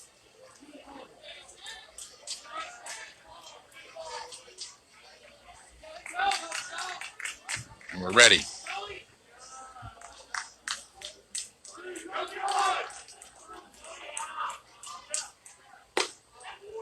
Oh, curveball catches the outside edge of the strike zone for a called strike. And that moves the count to 2-2. Joey looked back at the umpire as to say, are you sure? McManus working deep now. Here it comes. Swing and a miss. And he struck him out on a off-speed changeup. Got him out in front. The left fielder, number 10, Dylan Nicholson. So Nicholson, who hit the home run earlier, Looking at a fat one here with bases loaded and one out. Up there ripping, looking to put this out of reach.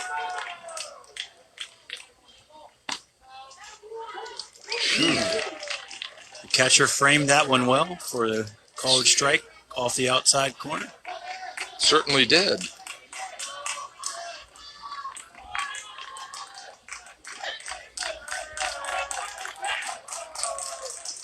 Infield continues to play back. Foul tip back to the screen. 0-2.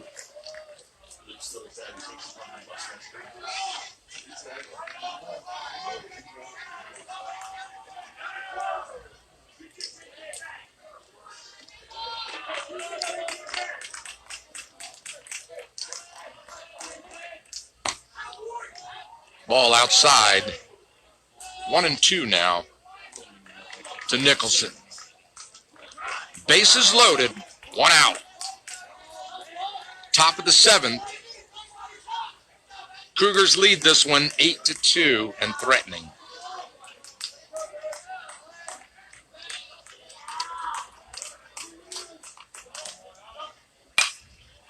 Fouled away into the seats.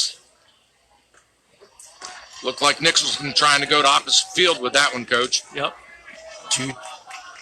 That's the Catoctin 2-strike approach. Try to put it in play. Good controlled swing.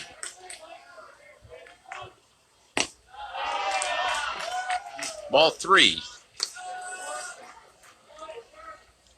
I'm sorry, ball 1. Where'd I get 3 from? Ball 1. See, now it just rolled it to 3. It did. Oh, okay. 3. They're a little behind on the I'm scoreboard. having a hard time with that scoreboard. I usually rely on it because I can't keep it track in my head. So. All right, here we go. Man. Something happening on this pitch, Mike. All right, here we go. Everything goes on this one.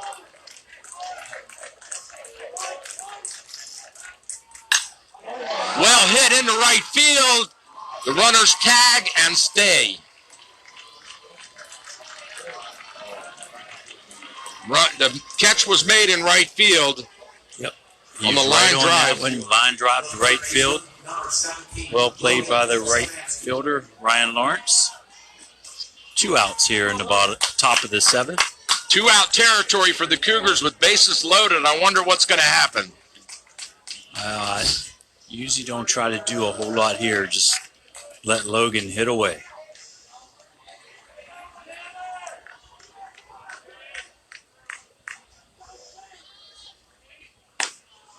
Strike called.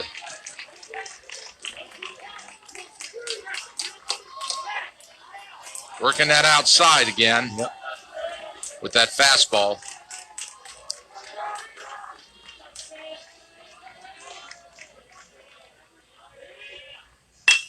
Base hit into left field. 1 run scores. Another one coming around. The throw home is cut off, and he slides in safe. So a 2-1 ribby for Szymanski, and just like I said, these guys can always keep it going with 2 outs. It's amazing what they do. And here comes head coach Brian Femi from the dugout for the Saints.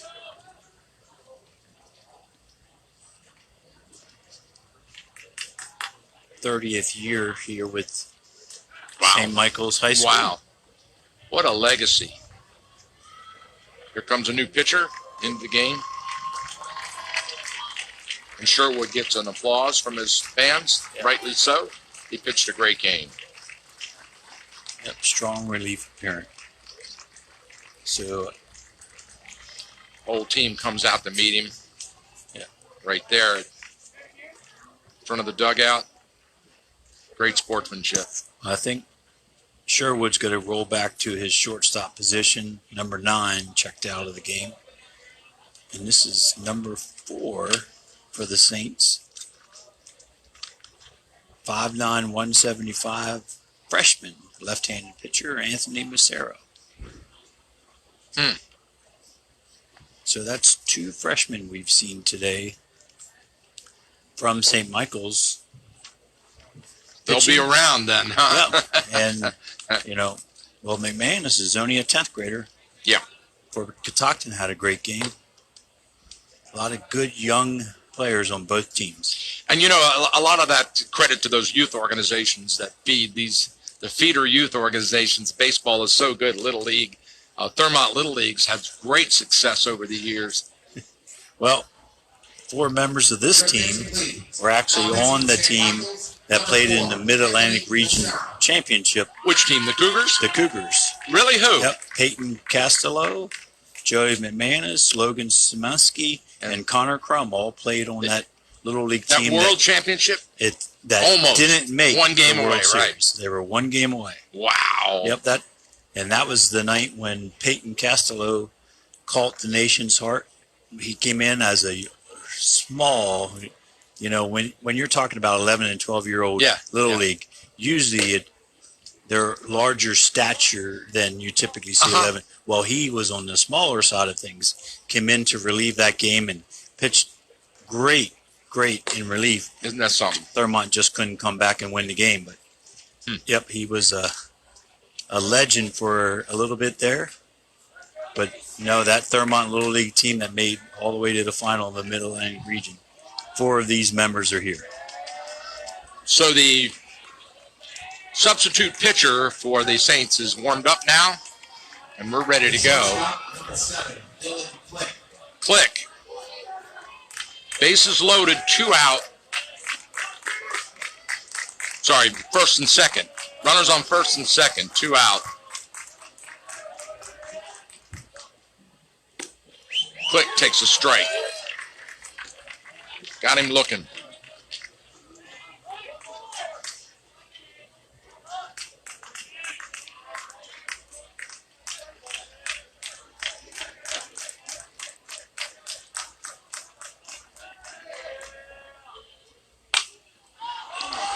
High foul ball into the seats over on just over the screen. St. Michael's side. Somebody got a souvenir. I think they want them to pitch him back.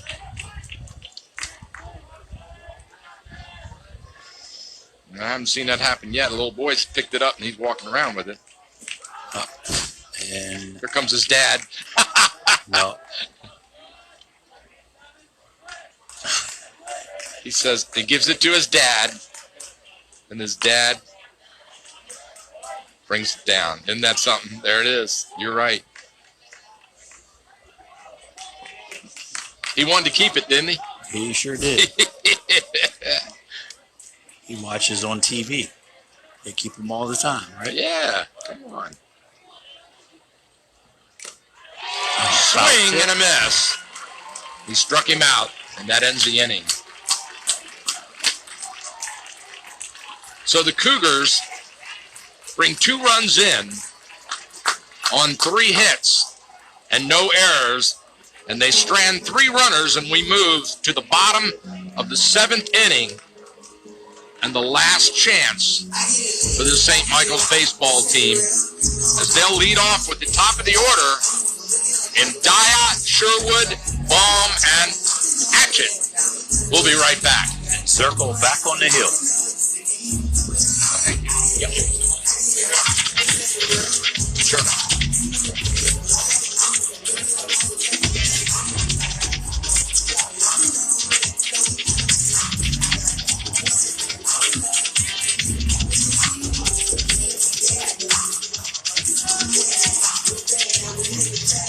Who let the dogs out? Frederick County Omaha and Triumph Route 355 and Drone 3. Welcome to the best riding time of the year. Clearance sale prices on the full lineup of Triumph motorcycles. Affordable classic Bonneville Scramblers and trucks and models. Nothing held back. The Rocket 3 Tour and Thunderbird models all at rock bottom prices. Call 301-663-8333. Special accessory packages on many models, combined with special finance deals and low interest rates. Frederick County Omaha Triumph offers a full-service department and parts specialists. We start our 40th year this September. Frederick County Omaha Triumph celebrate 40 years for special prices, low interest rates, and full service. Go to FrederickCountyOmaha.com. For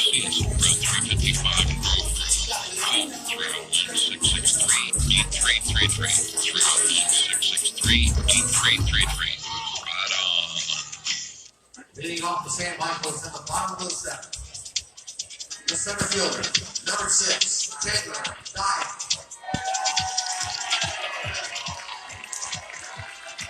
All right, here we go. This is it. Bottom of the seventh.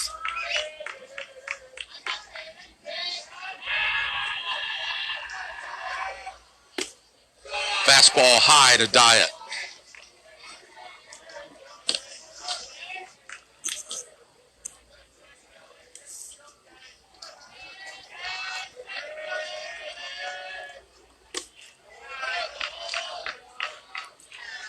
Two 2-0 the count.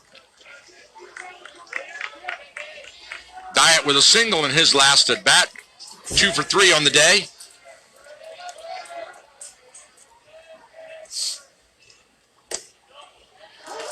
Takes a called strike.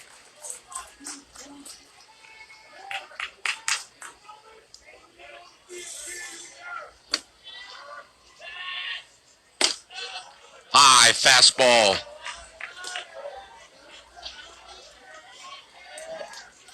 Zirkle came in relief for McManus.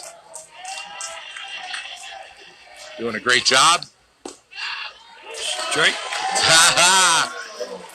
Diet thought he had a walk, and he started to trot down, and there was kind of a late call from the umpire as he finally threw that fist out and said strike. So he's got to come back to a full count now. Swing and a miss, and Zirkle gets it done. Woo-hoo, yes. Way to come back by JJ there. Fell behind in the count and just worked it one pitch at a time and won the battle. Certainly did. That'll bring the shortstop.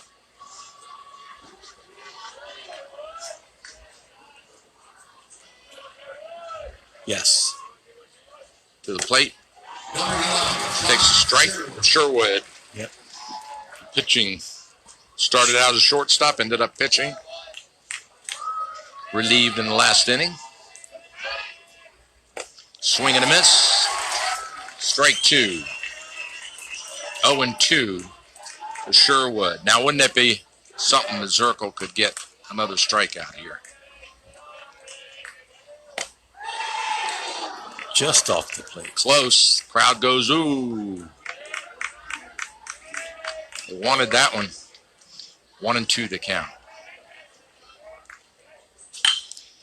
Hit into right field. He's got to get in it. It'll drop.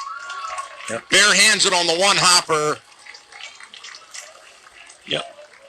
Playing a little deep, as you typically do with a lead late in the game. Sherwood. Peyton just could not get to that one. With a clutch base hit, drops one in, down in the count. That'll bring Baum to the plate. 3 for 3 on the afternoon. Hit him. Hit by the pitch, and down he goes. Catoctin had Aiden Shadle warming in the bullpen. And that was who we thought was going to come in relief, but Coach Franklin had other designs on this one. Yep, and no movement from Coach Franklin, sticking with JJ here with 1 out with an 8-run lead in the bottom of the 7th. Runners on first and second. Chop foul down the third base line and into the dugout. Patchett batting.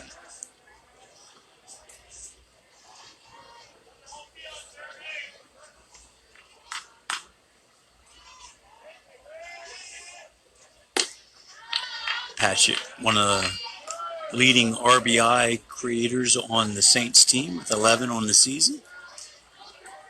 Dangerous hitter.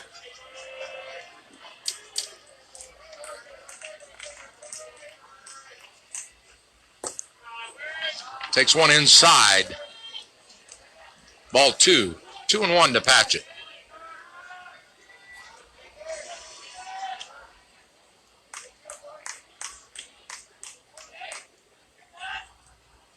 Outside, ball 3.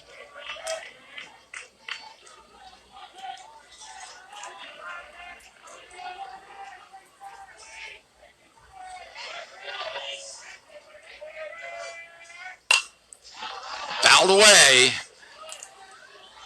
That'll move the count full now.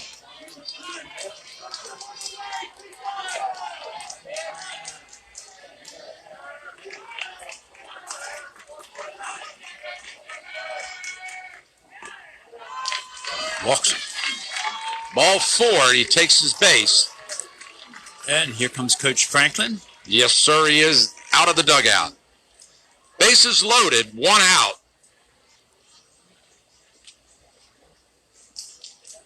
Walk patch it down there on the, they give him a hug. And out he comes.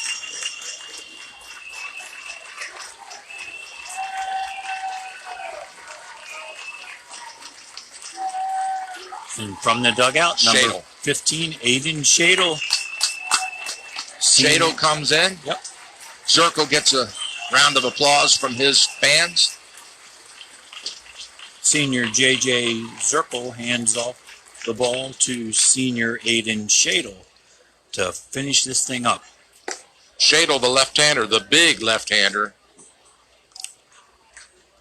Throws hard, good control. Great outing in relief against Patterson Mill. He shut them down, held them to 1 run in the whole game.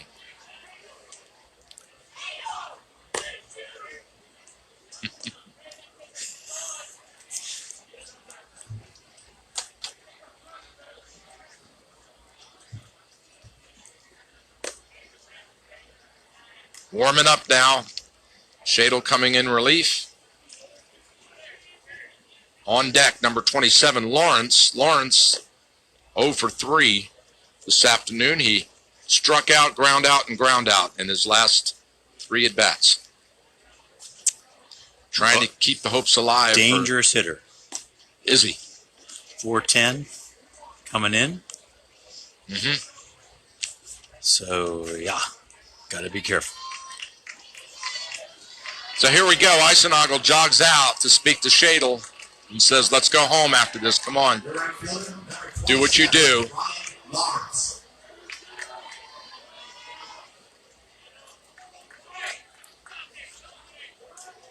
And we're ready. Bases loaded, 1 out. Cougars lead at 10-2. Here in the bottom of the 7th, the last inning of this game.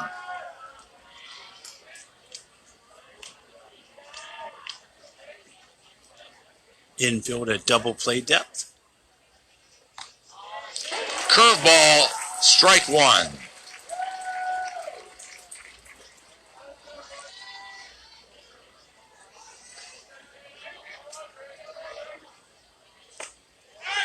Changeup outside. That'll move the count to 1 apiece.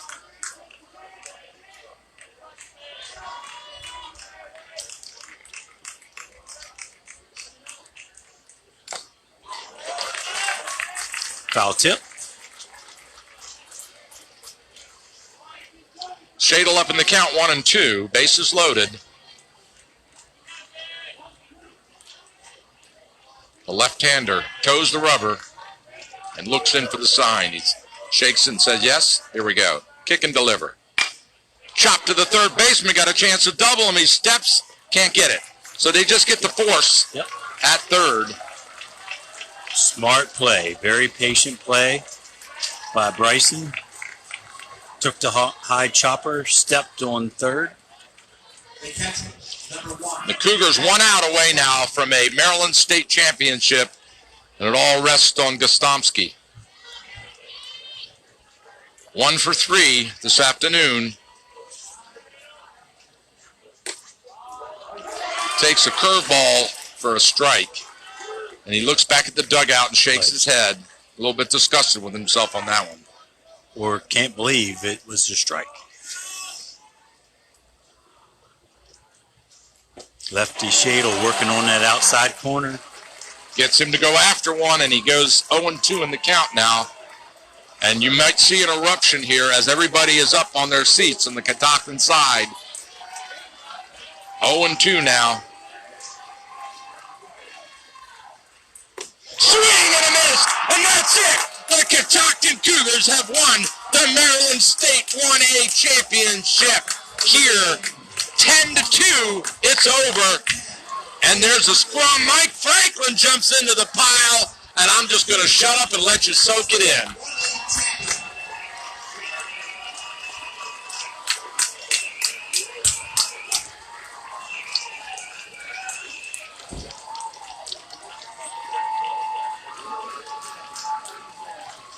All the way down, 6 games in a row.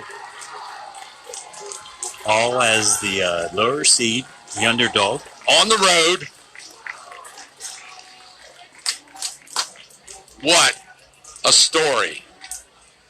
Destined for greatness this team was, all the way down, as they placed the table at home plate for the award of the trophy. And St. Michael's out of the dugout, slowly walking out of the field. A good team, a solid baseball team of good players. Just not tonight. Yep. Solid baseball team. Manufactured some runs, some power baseball with a big 3-run shot by Nicholson. Solid pitching. And in the new sportsmanship style of post-COVID, all the hats are taken off and tipped to each other. Used to line up and walk by and high-five, fist bumps and all that. And now, this new style, everybody tips the hat. Hopefully next spring they'll let us that'll be gone shake soon. hands. It'll be gone soon, yeah. Congratulations to the St. Michael Saints and the Catoctin Cougars for an outstanding 1A championship game.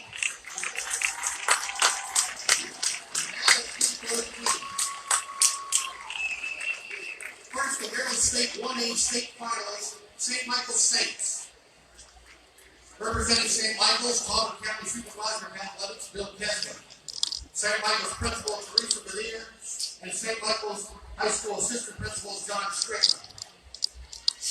The players, number 1, Matt Catoctin. Number 2, Kay Dow. Number 3, Keegan Murphy. Number 4, Anthony Massaro. Number 5, Kyle Milk. Number 6, Chandler Dine. Number 7, Ethan Rash. Number 8, Jeremy Madden. As they present the runner-up trophies to the St. Michael Saints. Number 10, Austin Gessler. Number 11, Josh Schroeder. Number 12, Alex Mackley. Number 14, Henry Bullock. Number 15, Perry Reynolds. Number 22, Hunter Cotton. Number 23, Kevin Lambert. Number 25, Eleanor Winslow. Number 26, Jacob Seek. Number 27, Ryan Lawrence. Number 28, Noah Ball. Assistant coaches, Donnie Gow, Bill Perkins, Zach Wallace, Kevin McHugh, Eric Royer, Greg Phillips. Now to the coaching staff. Jordan Payne, Backboy Brock Crow, and trainer Elia Odom. The St. Michael Saints. And now Maryland State Baseball Director Jason Woodward will present the State Finals Trophy to St. Michael's coach Brian Fenton. Congratulations, St. Michael Saints. Now let's meet the Maryland State 1A champion, Catoctin Cougars. And now the Catoctin Cougars, their 1A championship ribbon. County Supervisor of Athletics, Kevin Kendra. And Catoctin Assistant Principal, Jason Livinger, and Athletic Director, Kevin Brock. Let's meet the players for the Catoctin Cougars. Number 1, Logan Malakowski. Number 2, Peyton Castillo. Number 3, Garrett Word. Number 4, Aiden Main. Number 5, Jay Zirkle. 6, Lane Small. Number 7, Dylan Clip. Number 8, Dylan Wagness. Number 9, Dusty Asenado. Number 10, Dylan Nicholson. Number 11, Ryan Burke. Number 12, Devin Baxter. Number 15, Aiden Chatham. Number 17, Logan Szymanski. Number 20, Dylan Saviero. Number 22, Bryson Caballero. Number 23, Joe McManus. Number 25, Connor Crum. Number 30, Dalton Williams. Number 40, Nolan Kinna. Assistant coaches, Will Delauder, Nick Huff, Will Warren, Tyler Osherman, and trainer Kelly O'Connor. And now a special presentation for the state championship trophy. Frederick High School coach Phil Rose will be retiring after 30 years. Today, Coach Rose will present the state championship trophy to his former assistant, Mike Franklin. That's great. So Coach Rhodes hands to Coach Franklin the championship trophy.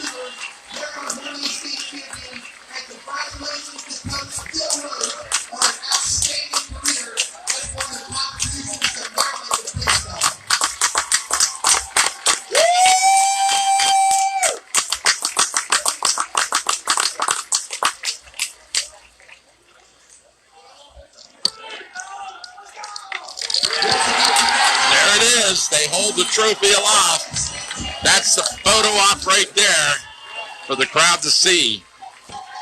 The next game, the Class 2A Championship featuring the Sparrows Point and La Plata will start at approximately Wow.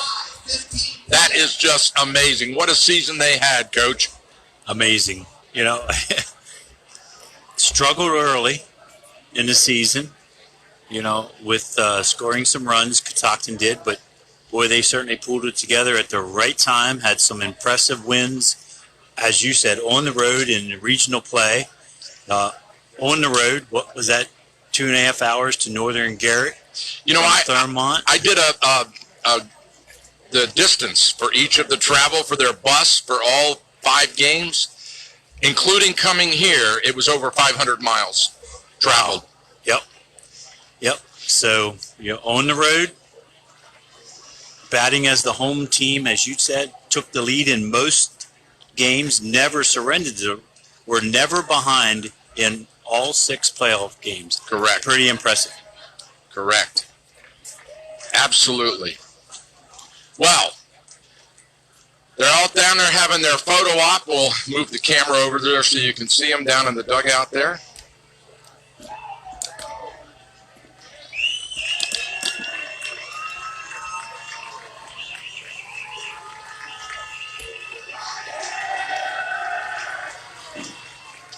Fans giving them a standing ovation.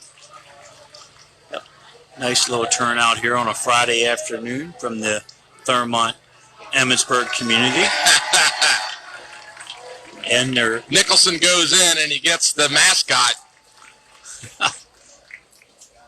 The Cougar with the helmet on. Yep. This is a year these gentlemen will never forget. Not anytime soon. Well, here it comes. Finally, the characteristic end of a great win for Catoctin Cougars, the snarl. Here it is.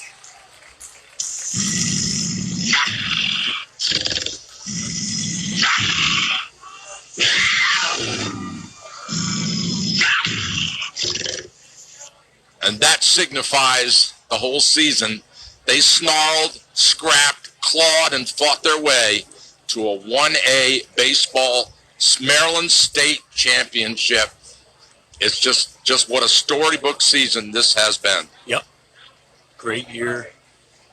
Great support. And 22nd year, Coach Franklin. You could say he learned his lessons well from Phil Rhodes at Frederick High School. Yes, he did. So Coach, we'll step aside now.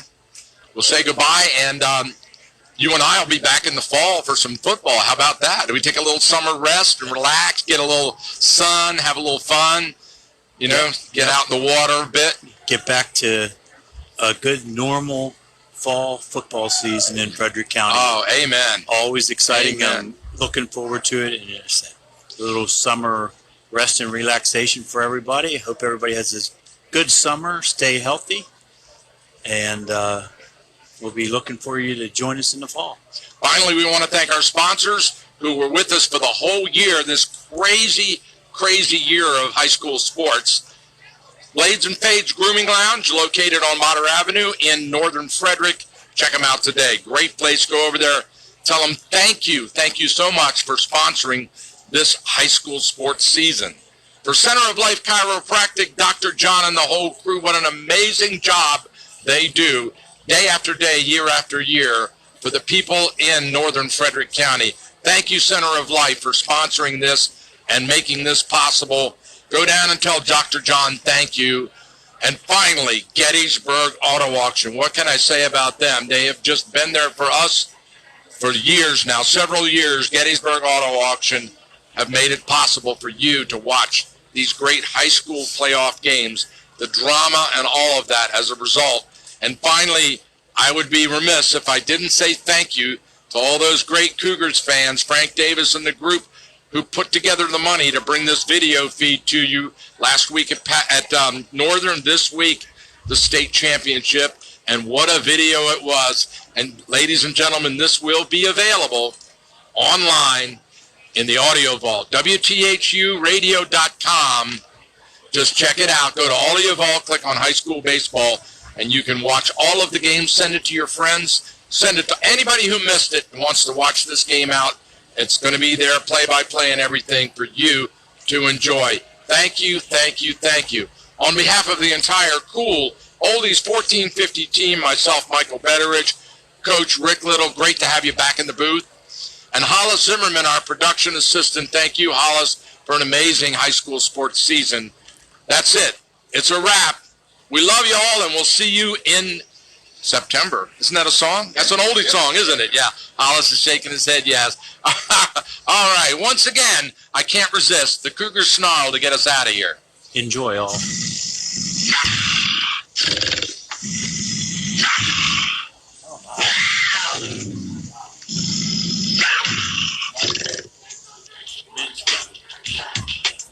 Our head coach, we reminded him they got no hit twice this year. Yeah.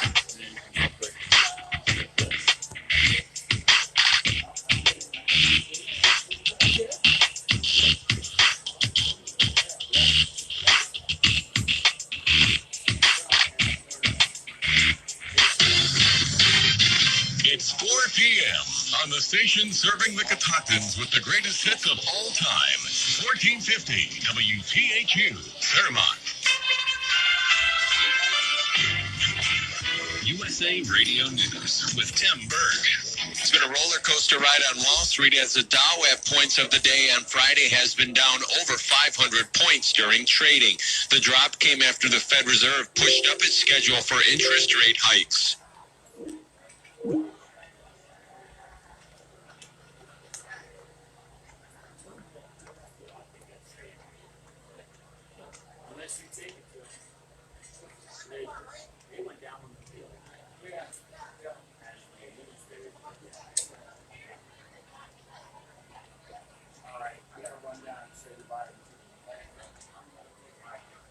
So I can get a picture maybe.